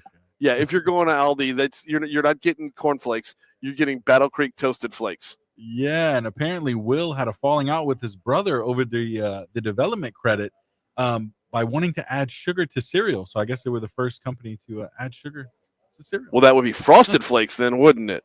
Right. Let's see. Hey, this is really fascinating. 1914, 4-year-old Charlotte May Piersdorf was mailed by train from Grangeville, Idaho, to her grandparents' house 73 miles away in the most famous Child in the Post instance. That's what it was called, Child in the Post. She was mailed? 73 miles away, yep. Wait, mailed with an M, not nailed with an N. M. Okay. Yeah, mailed. No, who mails their kid? Right. I mean, that's sometimes, parent, right? Mailed to her grandparents. Like, sometimes, look, the parents, we need a break. Put some holes in the box. She'll be fine. Yeah. Use that strong duct tape, though. Don't use the regular shipping tape. Yeah, really. Oh, man. Let's see. 1945, the U.S. Fifth Fleet launches invasion of Iwo Jima. Yep. Against the Japanese with 30,000 U.S. Marines. Yeah, that'd probably be the biggest thing to happen today, would be Iwo Jima. Yes, indeed. Hey, Mr. Rogers premiered today on NET, now PBS, this day in 1968. Okay. Yep, I wonder what that first episode looked like. Well, I mean, was he still too buttoned up, or did he change into the sweater? Put on the loafers at the beginning. Maybe worth checking out. By the way, shout out to Deborah, who just texted, says, "Look it up. That's the way people used to send their kids to their relatives' houses." That's insane, isn't it? Though, that's absolutely insane. Hey, 1987, U.S. President Reagan lifts trade boycott against Poland. Okay, so that happened. 1998, after being eliminated by the Czech Republic, the U.S. ice hockey team trashes 3 dorm rooms at the Olympic Village in Nagano, Japan. So, yeah, the Nagano Olympics, I remember this. And really, yeah. Yep. And I'm like, I have a weird relationship with hockey. Like, are you looking forward to tomorrow night? U.S. and Canada going back at it again after a bunch of fights to start off the last round, after Canada booed our national anthem, just man. whipping their ass on the ice. I was I'm gonna ready say, they for it, man. suffered for it, though. No, they did. They did. Couple bruised and bloodied faces, to be sure. Yeah. The fights were great, and then the game was even better. So, yeah, I'm actually looking forward to hockey on February 20th. Yes, indeed. Hey, I don't know if you ever used Tumblr, but it came out today in 2007. I do not. Yeah, I do not. Anything else on this day? No. Iwo Jima was the biggest one there. Everything I got is on the birthday front for sure. Yeah, you want to start there? Let's go. I got Nicholas Copernicus. Yep. Today. It is Copernicus's birthday. The Polish astronomer Nicholas Copernicus, born on this day in 1473. Along with him, let's see, singer Smokey Robinson. Yep. Actor Benicio del Toro today. Really? Yeah. Okay. Man, so good in Sicario. I don't know if you ever saw it. Oh, my God, so good. Oh, yeah. Look, Usual Suspects, man. He was Fenster. Oh, he was fantastic. I say I flip you. Usual Suspects. I flip you for real. Yeah. Actor Jeff Daniels today as well. Yep. Singer Seal as well. Okay, better Jeff Daniels, Dumb and Dumber or The Newsroom? Oh, that's two different. That's, right? Right, man. That's like apples and bowling balls, my friend. Yeah, That he was in a great movie, The Squid and the Whale, as well. I mean, really dramatic The role. Squid and the Whale? Right. It sounds insane, but he's a New York writer going through a divorce, and just a fantastic movie. Really one of his very dramatic role. Completely 180 from Dumb and Dumber, but really worth looking into. Yeah. Okay. And then, of course, Will McAvoy from The Newsroom. Yeah. Who else you got? What about Joey Diaz? Joey Diaz? I thought you would know him. He's the guy. He's a Cuban American. The guy? The guy. I'm going to need more of that, John. Diaz. We did better descriptions than just Coco he's the Diaz. guy. Oh, man. What was he in? He was in a bunch of stuff. Oh, man. I don't know. But anyway. Okay. We can Moving you on. know him when you see him. Yeah, probably. Moving on to deaths, or you have some. Oh, no. We got at least one more birthday, possibly two, that we got to touch on here. The first one, maybe everybody in the room should boo when I say this, but it is Roger Goodell's birthday today. Roger Goodell was born on this day in 1959, and from the sport, well, Roger Goodell's in the sports world as well, but also got to mention that it is former state tight end Dwight Freeney's birthday. Nice. What you got on? Who died? Harper Lee was the author, best known for To Kill a Mockingbird. That's right. Harper Lee died on this day in 2016. Yeah, original AC/DC singer Bon Scott died this day. Okay. Let's see. Who else did I have? I thought I had one more, but country singer Johnny Paycheck as well. All right. Anybody else on your end? No, I didn't have any on the death front. Well, I had Harper Lee. That was the only one I had written down. Oh, okay. All right. National days here. U.S. Coast Guard Reserve Day. U.S. Coast Guard Reserve Day. All right, we take that. Yeah. Nothing wrong with that one. Commemorating the founding of the U.S. Coast Guard Reserve. All right. Well, that'll work. I think we only need the one day then. From Iwo Jima. Yeah. Iwo Jima Day. But I was seeing if there was another one here, and I scrolled right past it, so I'm going to skip it for now. That is your look at this day in history. Before we take our break, need to remind you about the folks over at Vex European, VEX. That's V as in Vinny. VexEuropean.com is the website. Who needs to hear about Vex European? Anybody who owns a European vehicle. If you drive a Mercedes, a BMW, a Land Rover, if you drive a Jaguar. Oh, hey, James Bond. If you're James Bond and you drive an Aston Martin, you need Vex European. And you check them out online at VexEuropean.com. They're located in the back part of Industrialplex on Benefit Drive. But what they do here is they specialize. You're going to get specialization and you're going to get expertise. We like to call it Vexpertise. They make sure that you are paired with a technician who is at a master level for your make of vehicle. So the BMW people will get a BMW tech and so on. VexEuropean.com. That's V as in Vinny, VexEuropean.com. Quick break. Talk with Jason DeQueer next. Whoa, that hurt my ear. Okay. All right, let me hop off for one quick second.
How we looking, John?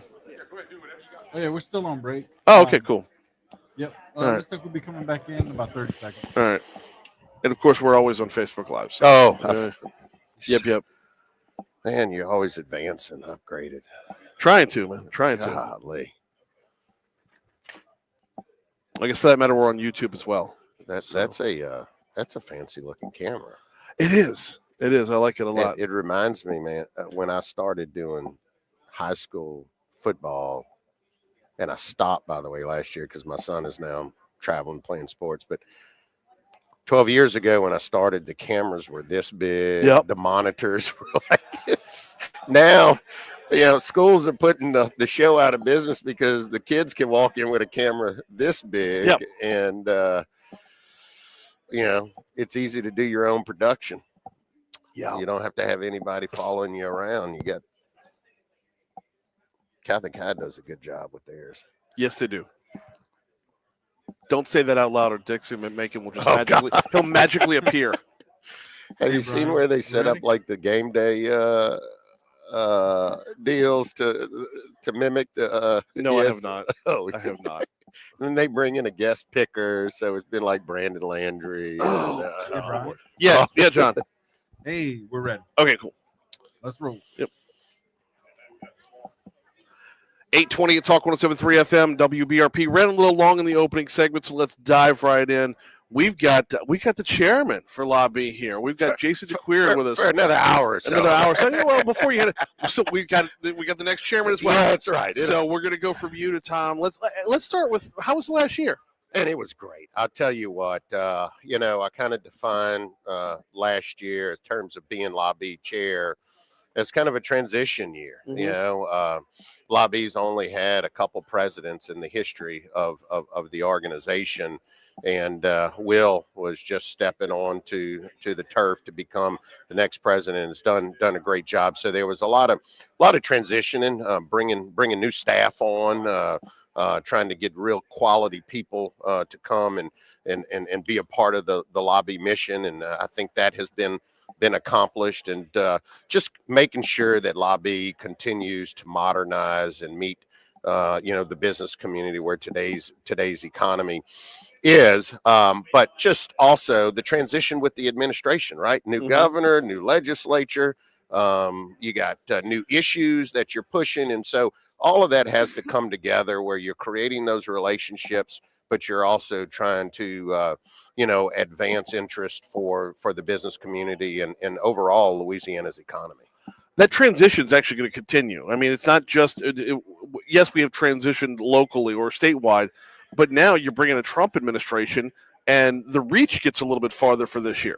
No, I mean, that's right. I mean, when you look at policy, a lot of times it starts at the top and it starts in D.C. And you have the transition of president. Now Trump is there and looking at a lot of things too. I mean, when you start talking about tariffs and you start talking about other issues in terms of, carbon capture, energy policies, all of those types of things that have a direct impact on Louisiana, those are issues that Lobby also looks at and determines, hey, what are some of the things that are issues that are best for our economy? Where are areas that we can improve? We're talking with Jason DeQueer, the outgoing chairman for the Louisiana Association of Business and Industry. Okay, let's talk about the year, man. We're talking 4 legislative sessions. They used to say that the state legislators were part-time employees. Not so much. So much if you look at timesheets from last year. Yeah, no, I mean, look, the governor started off, and I agree. Look, your first year as governor, having worked for a previous governor, that's when you have all the momentum and wind at your back. And if you want to get in there and get things done, you need to get them done in those couple of years. And he wasted no time. Right. He got in there. We talked about, cleaning up crime in Louisiana, which needed to be done. We had some redistricting mixed in with that. And then obviously insurance reform and tort reform was on the table. And then obviously piggybacking all of that is an issue I'm near and dear to and have been working on for about 25 years. That's tax reform, and got a lot of things done in that bucket. So there was a lot going on in this first year that the governor was in office. I'm glad you mentioned tax reform because the work isn't done there yet. I mean, it's never done. I understand that. but the work specifically from the last session isn't done. It's in our hands now as the voters coming up at the end of next month. How important is this constitutional amendment to keep them? I mean, if I feel like this constitutional amendment, number 2, that's on the ballot on March 29th, if this fails, it really puts us back a number of steps if we don't follow through. Yeah, it does. But look, I want to be clear. We need to get out. We need to get that amendment passed so that we can enact holistic tax reform. It is a part of the package, but it does not impact reducing the individual income tax rate. It does not impact reducing the corporate income tax rate. It will not impact getting rid of the franchise tax. What it does is that there are many obstacles to continuing reforms in the Constitution. It also impacts the way that we look and deal with property tax. And there's a bigger discussion out there in terms of allowing local governments to have more autonomy as it relates to their taxes, i.e. property taxes, and perhaps the state not having to fund local governments to the tune that they've been doing. And through that, we can continue to look to possibly eliminate or get rid of personal income tax in Louisiana. Right. And that's really what this constitutional amendment is setting ourselves up to do, to give the legislature more authority to continue reforms, and the reforms that are much needed in Louisiana. The autonomy for localities, the autonomy for individual cities or parish governments to handle things on their own. How important is that for the state when we're selling ourselves to potential businesses, potential residents? How important is it to say locally, you control locally? Yeah, I think it is. I mean, look, parishes know what's oftentimes best for their parishes. And look, some of these issues are very controversial, right? When you're talking about taking the industrial tax exemption program, which is near and dear to many manufacturers and lobby members throughout Louisiana, and we're saying, hey, that's not going to be a constitutional program. We're now putting it in statute so that it can be changed based on the needs of parishes. When we're talking about taking the conversation of inventory tax, and that's a very uncompetitive tax and inventory in Louisiana, and saying, okay, that's no longer constitutionally protected. We're now going to move it in statute, and we're going to give parishes the option to determine whether or not they want to tax inventory or they don't. So those are the types of items that if you vote for the constitutional amendment, you will be giving parishes that autonomy to try to do what's in the best interest of their parish and raise the appropriate amounts of revenue necessary for those parishes to survive.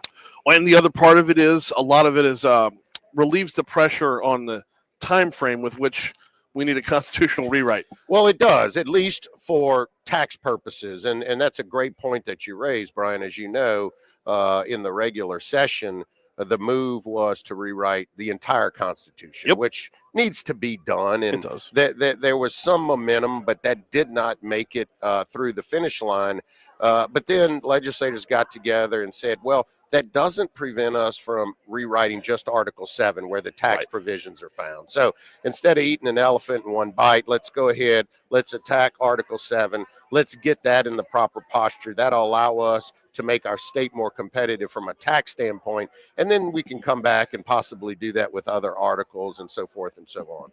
With the fiscal session on the horizon, and I'm hoping to have you on in your normal spot on Thursdays during the session. Good. Love to partner with y'all. Same. It's your treasure trove of information. So with the fiscal session coming up, going to be a little limited on what else everyone can do. How important is it to stay focused on that fiscal end, though, and not let the distractions of? And I don't want to make it seem like education is a distraction or insurance is a distraction, but you're here to do taxes. You're here to do taxes and get out. Well, it is, and that's why you have these sessions every other year, and you are limited in what you can file outside of the confines of what's called a fiscal bill. And as you mentioned, generally that's a tax bill. But I see this fiscal session shaping up to where, that package involved so many moving parts, was such great holistic change that we needed, and has projected to move our state way more competitive in terms of the business tax climate and rankings. However, when you do roll out a package, there are always little things that you find, Brian, that require some cleanup, unintended consequences, conflicting language between bills. And those are all things that I think Secretary Nelson and the Department of Revenue and others working with him have identified. So the first thing I expect them to come is with a pretty big omnibus bill to go in and kind of fix some of those things when the bills are moving through the process quickly that need to be fixed. But to your point, the second phase of that is I think they want to build off the momentum. Can we have that conversation about inventory tax? Is there a possible resolution to phase that out? Can we maybe get the rate a little bit lower on corporate income tax? They originally wanted 3.5%, but it had to go up to 5.5% to make the numbers work. So those are all things that I think will still be on the table for discussion this next session, along with hoping that centralized sales tax is one of them. Let's bring it. Let's go. Do not get me excited like that on the way out. He is Jason DeQueer from Advantage Consulting, outgoing chairman for Lobby. Always appreciate the time. Thank you, Brian. It's a pleasure. Here comes news. All right, you're clear. Cool.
All right.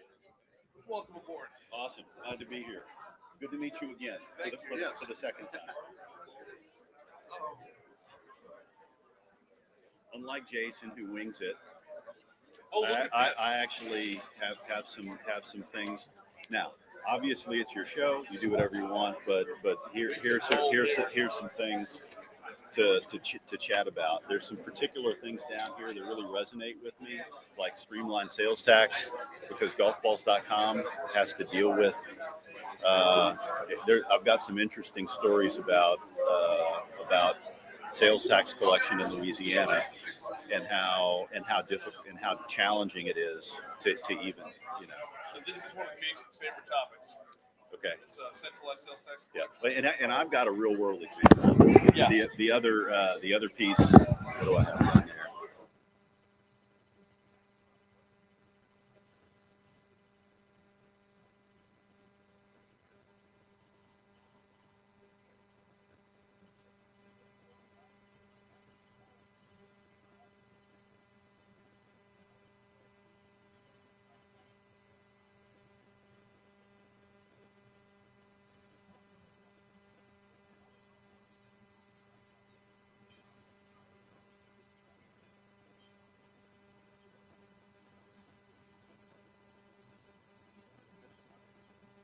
Always on Facebook Live. I keep the volume down until. Got it. So, yeah, I'm not the hot mic guy. I don't get people busted with a hot mic. So, Yeah, I appreciate that. I'll leave that to somebody else. So, good deal. So anything. I love that you have a lot of entrepreneurs on your shows. We can talk about entrepreneurship. Yes. I was on Patty G's show. I know that you had him on. Oh, you going tomorrow night to the No, party?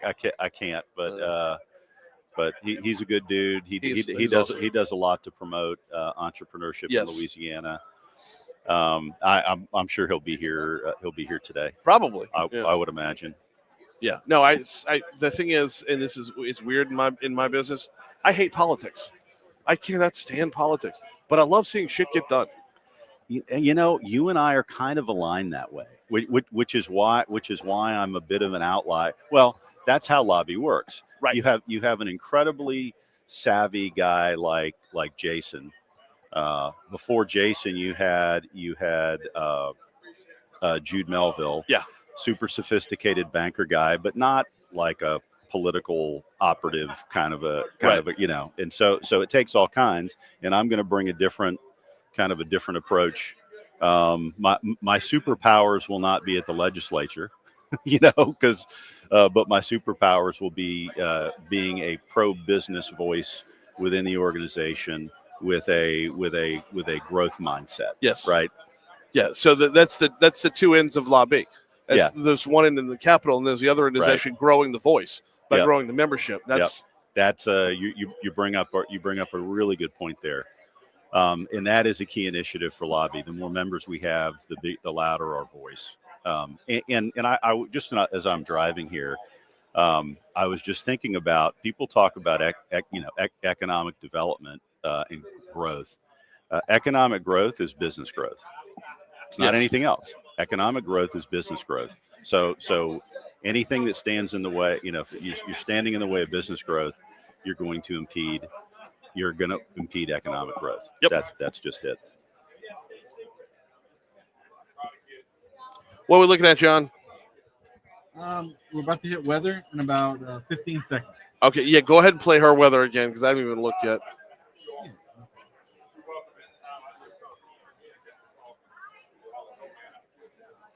I like the way you're hiding your paperwork. Do what? You hide your paperwork. Mine's for the world to see. Yeah, it's not necessarily intentional. I just like to keep everything where I can access it. Yep.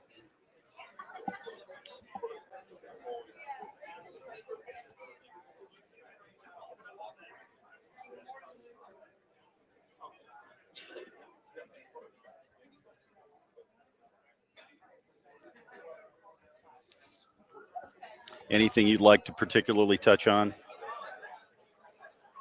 Or we'll just wing it. No, we'll wing it a little bit. Just wing it. Yeah, Good. it's a lot of the conversation is going to come from the conversation. Perfect.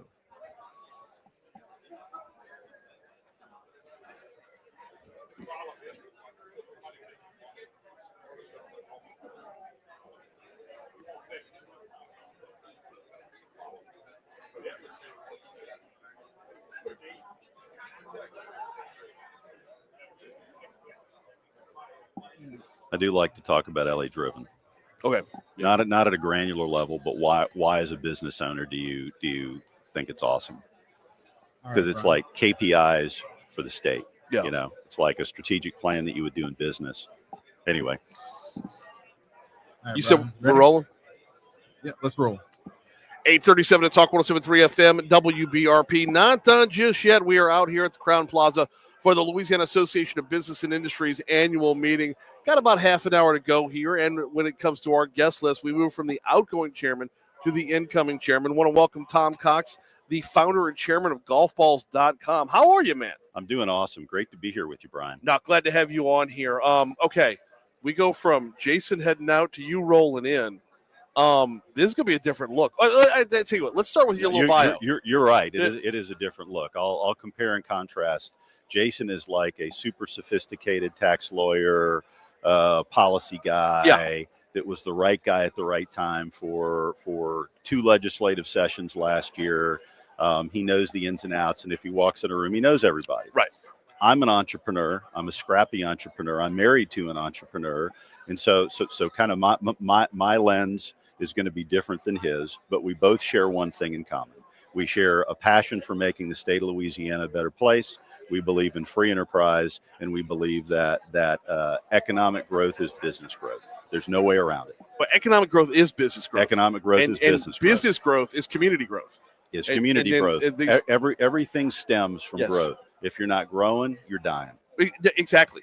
There's no such thing as standing still because somebody else is moving forward. Yep. So Yep. it's one way or the other. There is no standing still. So Tom Cox, founder and chairman of golfballs.com. Let's start with golfballs.com. Okay. What is it? How did it come to be? All right. So we're going to go way back in time. You may not even remember this far back. 30 years ago, at the dawn of the internet, I had this crazy idea. I was in club management at the time, and in 1 week, I had a meeting with a web developer to build a website for the country club, and I met with these dudes that dive in the ponds to pull the balls out, and I had this idea hey, early on, I've been studying this stuff. Why don't I put together a business to combine a website to sell used golf balls? Now, we don't sell used golf balls anymore, and we haven't for some time. Okay. But kind of fast forward to present day, we have about 220 employees. We sell 80+% of what we sell is customized. So if you're buying balls, shirts, or bags for an event, with your logo on it, you'd buy it from us. If you're buying customized golf balls for a gift or an aligned, are you a golfer? Not a good one, but yes. No, we love bad golfers. Yeah. So mediocre golf, avid mediocre golfers are absolutely what I love. So kind of fast forward to today. Yeah. That's our market position, and we focus on customized golf balls. Mm-hmm. But all along my journey, I've tried to be engaged in the community, and I would say I've been involved in volunteer roles in workforce development, in economic development, and entrepreneurship development. I'm chair of Opportunity Machine in Lafayette, a startup center. Okay. And so it all kind of prepares me for this role, but in a different way than Jason. How'd you move into this role? What was your first introduction with LABI was what? All right. So many of you know Mike Michaud. Mike Michaud is an old friend of mine, former state senator. When he was state senator, he approached me one day. This is like 20 some odd years ago, and he said, Tom, I know you're involved in a lot of organizations in the community in the state. I'd like you to look at Lobby. It's the best organization. It's the best pro-business organization in the state, and we need companies like golfballs.com to be involved in it. And so with that, I learned a little more about it. We joined, and we've been members ever since. Kind of fast forward to maybe 10 or 12 years ago, another friend of mine, Bill Finstermaker, who's a past chair of Lobby, Bill invited me to his. He started inviting me to his table, and then about 8 years ago, he and another friend, Clay Allen, recruited me to get more involved in the organization and kind of move up through the leadership ranks. So, I mean, the truth of the matter is, LABI, the Louisiana Association of Business Industry, is the state's chamber of commerce for all of business and industry. We tend to get bottled up in, kind of some of the bigger ones here in Louisiana. We tend to focus a lot on oil and gas. But, I mean, when you introduce golfballs.com into the mix, it really pulls back the curtain and says, look who else is back here. You're right. 75% of our members represent small businesses. Yeah. So it's not just big businesses and industry. We represent the interests of small business and large business in the state of Louisiana, because free enterprise doesn't discriminate between large business or small business. It's got one path. It's less regulation. Yep. And it's a smooth flowing economic environment for businesses to thrive. Yeah, free enterprise does not discriminate. And neither does a courtroom, and neither does the IRS. Right. So for sure. We've got Tom Cox, the incoming chair for LABI, and with us. Okay, so let's talk about that as far as incorporating that into the LA Driven program, and where it's headed. Yeah. So if you're asking kind of what is going to be my approach in 2025, my approach will be to work with Will, the board, the team, to implement our strategic plan, and our strategic plan is LA Driven. Yeah. It's there for everybody to see, and what I love about it is that it's so analogous to business. Because it is a strategic plan. It's full of 20 KPIs. In business, we call them KPIs, where we get to compare ourselves to other states. Okay.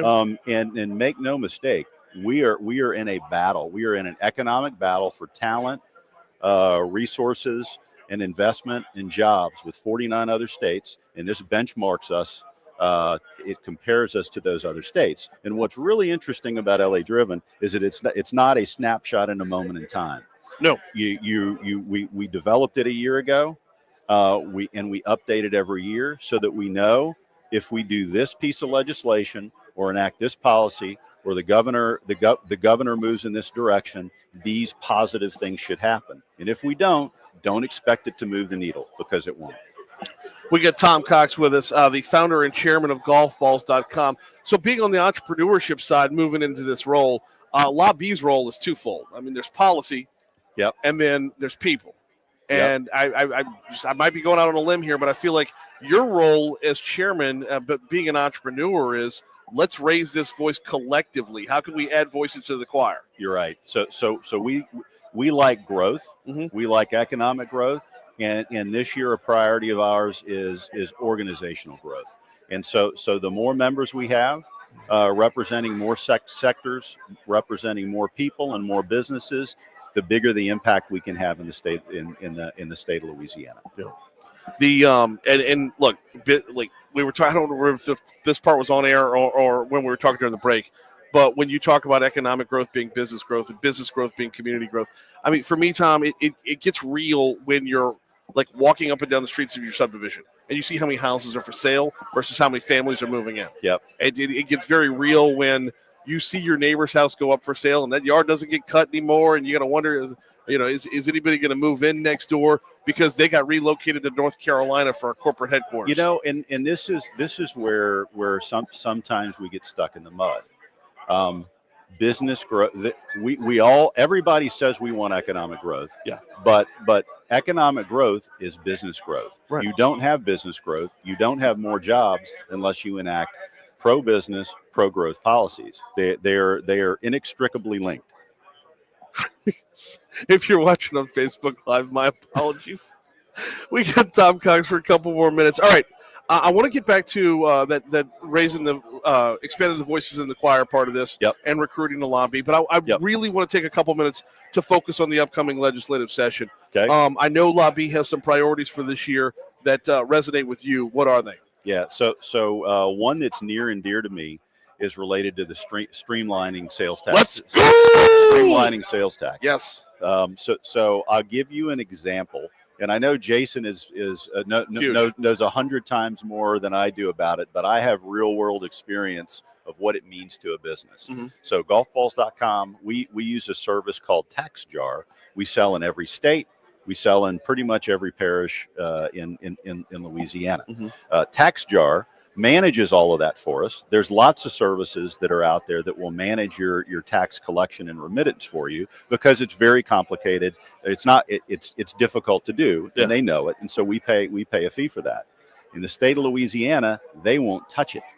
They won't offer that service, and they won't offer that service because it's too complicated. Yeah. And I would argue that as a business owner that's trying to do the right thing, it's so difficult to get it right within the state of Louisiana. Streamlining it does a couple things. It makes it much easier and much better to do business in Louisiana across multiple parishes, and within the parishes you have multiple taxing jurisdictions. Right. It's incredibly complicated. The other thing that Jason has shared with me is that you kind of it begs a constitutionality issue in that we may not be in a position to collect if we have an undue burden on businesses or out-of-state businesses to collect sales tax. So you could argue if you make it easy, mm-hmm, streamline it, come up with a fair plan of distribution, that you end up collecting more. Like I would argue that you end up collecting a lot more as an online entrepreneur, especially. Yeah, of course, and we're happy to do it. We want to do it. We want to do it right.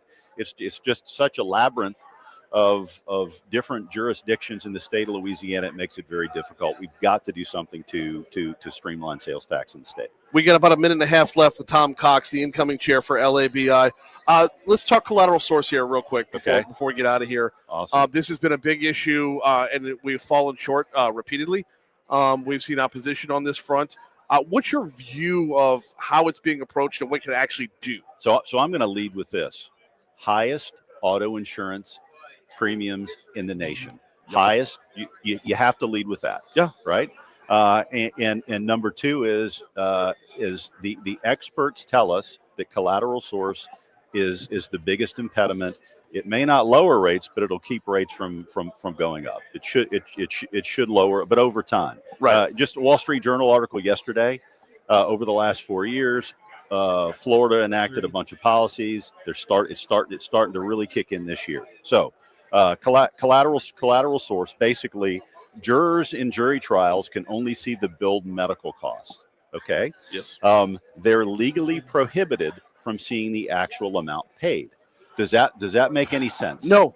And so here's I think like 30 years ago, 40 years ago, it didn't matter because when you got a bill, that's what you paid. 40 years ago, 30 years, you got a bill, that's what you paid. Fast forward to today, there is such a disparity between what is billed and what is paid that it just seems crazy to me that you would not introduce both what is billed. I don't even know if you need to introduce what is billed. What is paid is what matters. What is paid is what matters. In this case. And so you end up with inflated lawsuit costs and higher insurance premiums for everyone. And like I learned about this only 5 years ago. I didn't why would an entrepreneur know what collateral source is? Right. And like you kind of go down the rabbit hole on this and you realize this doesn't make any sense.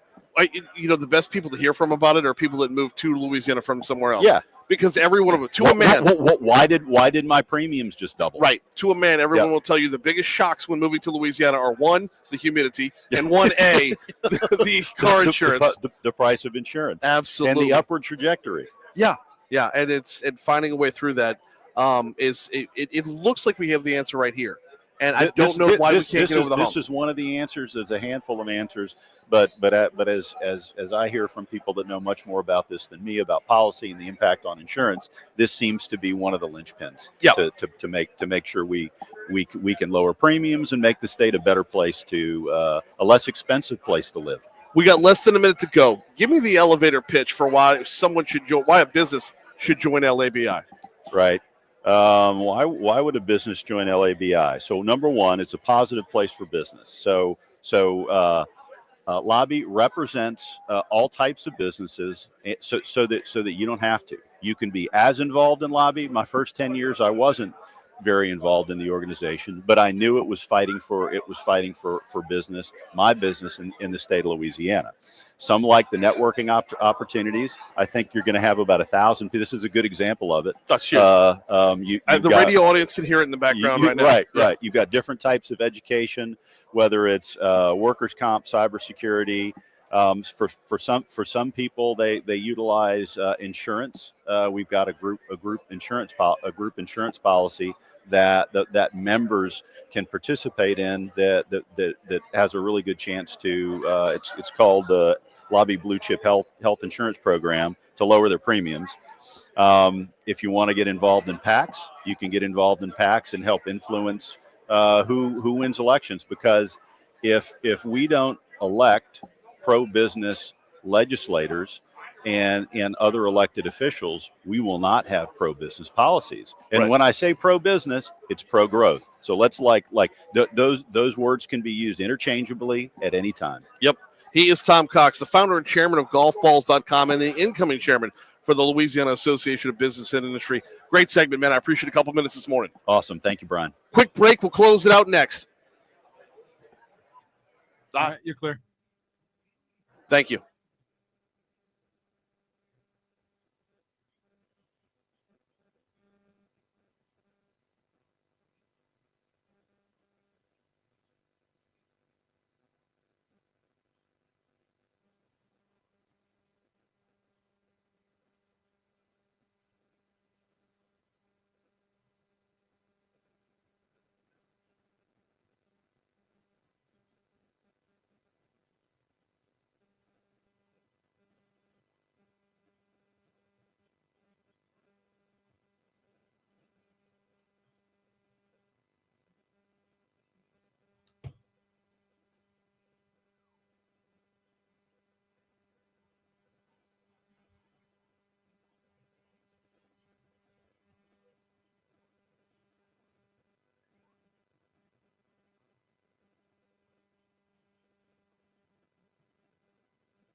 John, we back? Not yet. Oh, okay. Give me All one right. second. All right. Good stuff today. Good show. Patrick says Jeff Daniels from Speed. Yo, look, you're the announcers at the Flint Tropics game. That's a compliment, Patrick. I'll take that as a compliment.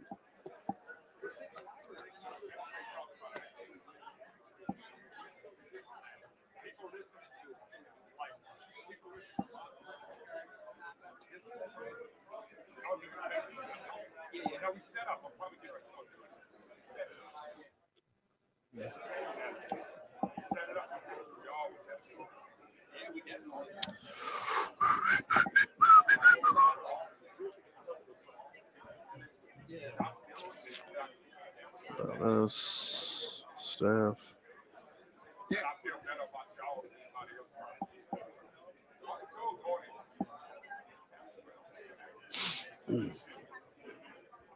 That's Tabitha. Met her last night.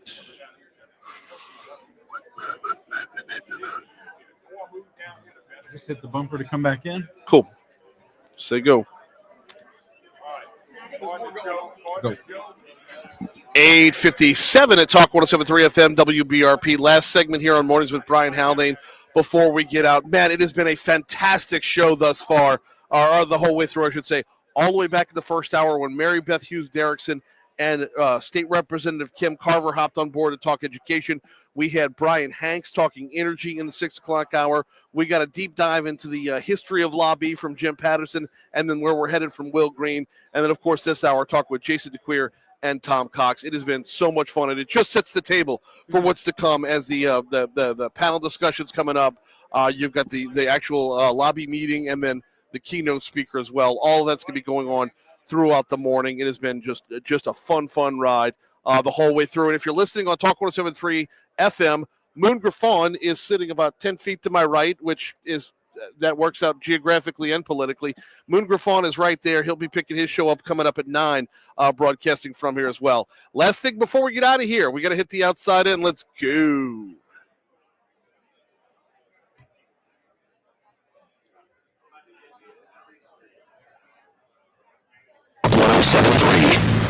Starting off in West Baton Rouge Parish, Port Allen's city administrator Lance Joseph is facing criminal charges after allegedly falsifying public records to run for mayor.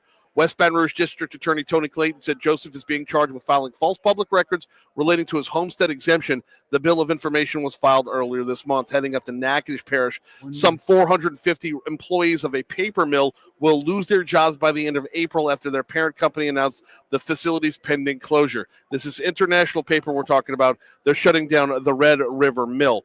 Closing out in Northeast Louisiana, just when you thought everything was set for Meta's AI data center, 2 environmental and consumer protection groups are challenging to power a massive AI data center for Meta.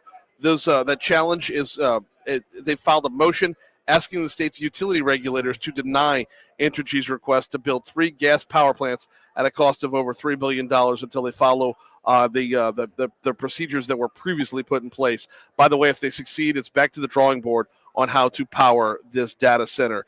That is going to do it for this installment. We'll be back at it tomorrow morning. Moon Griffon's coming up next on air.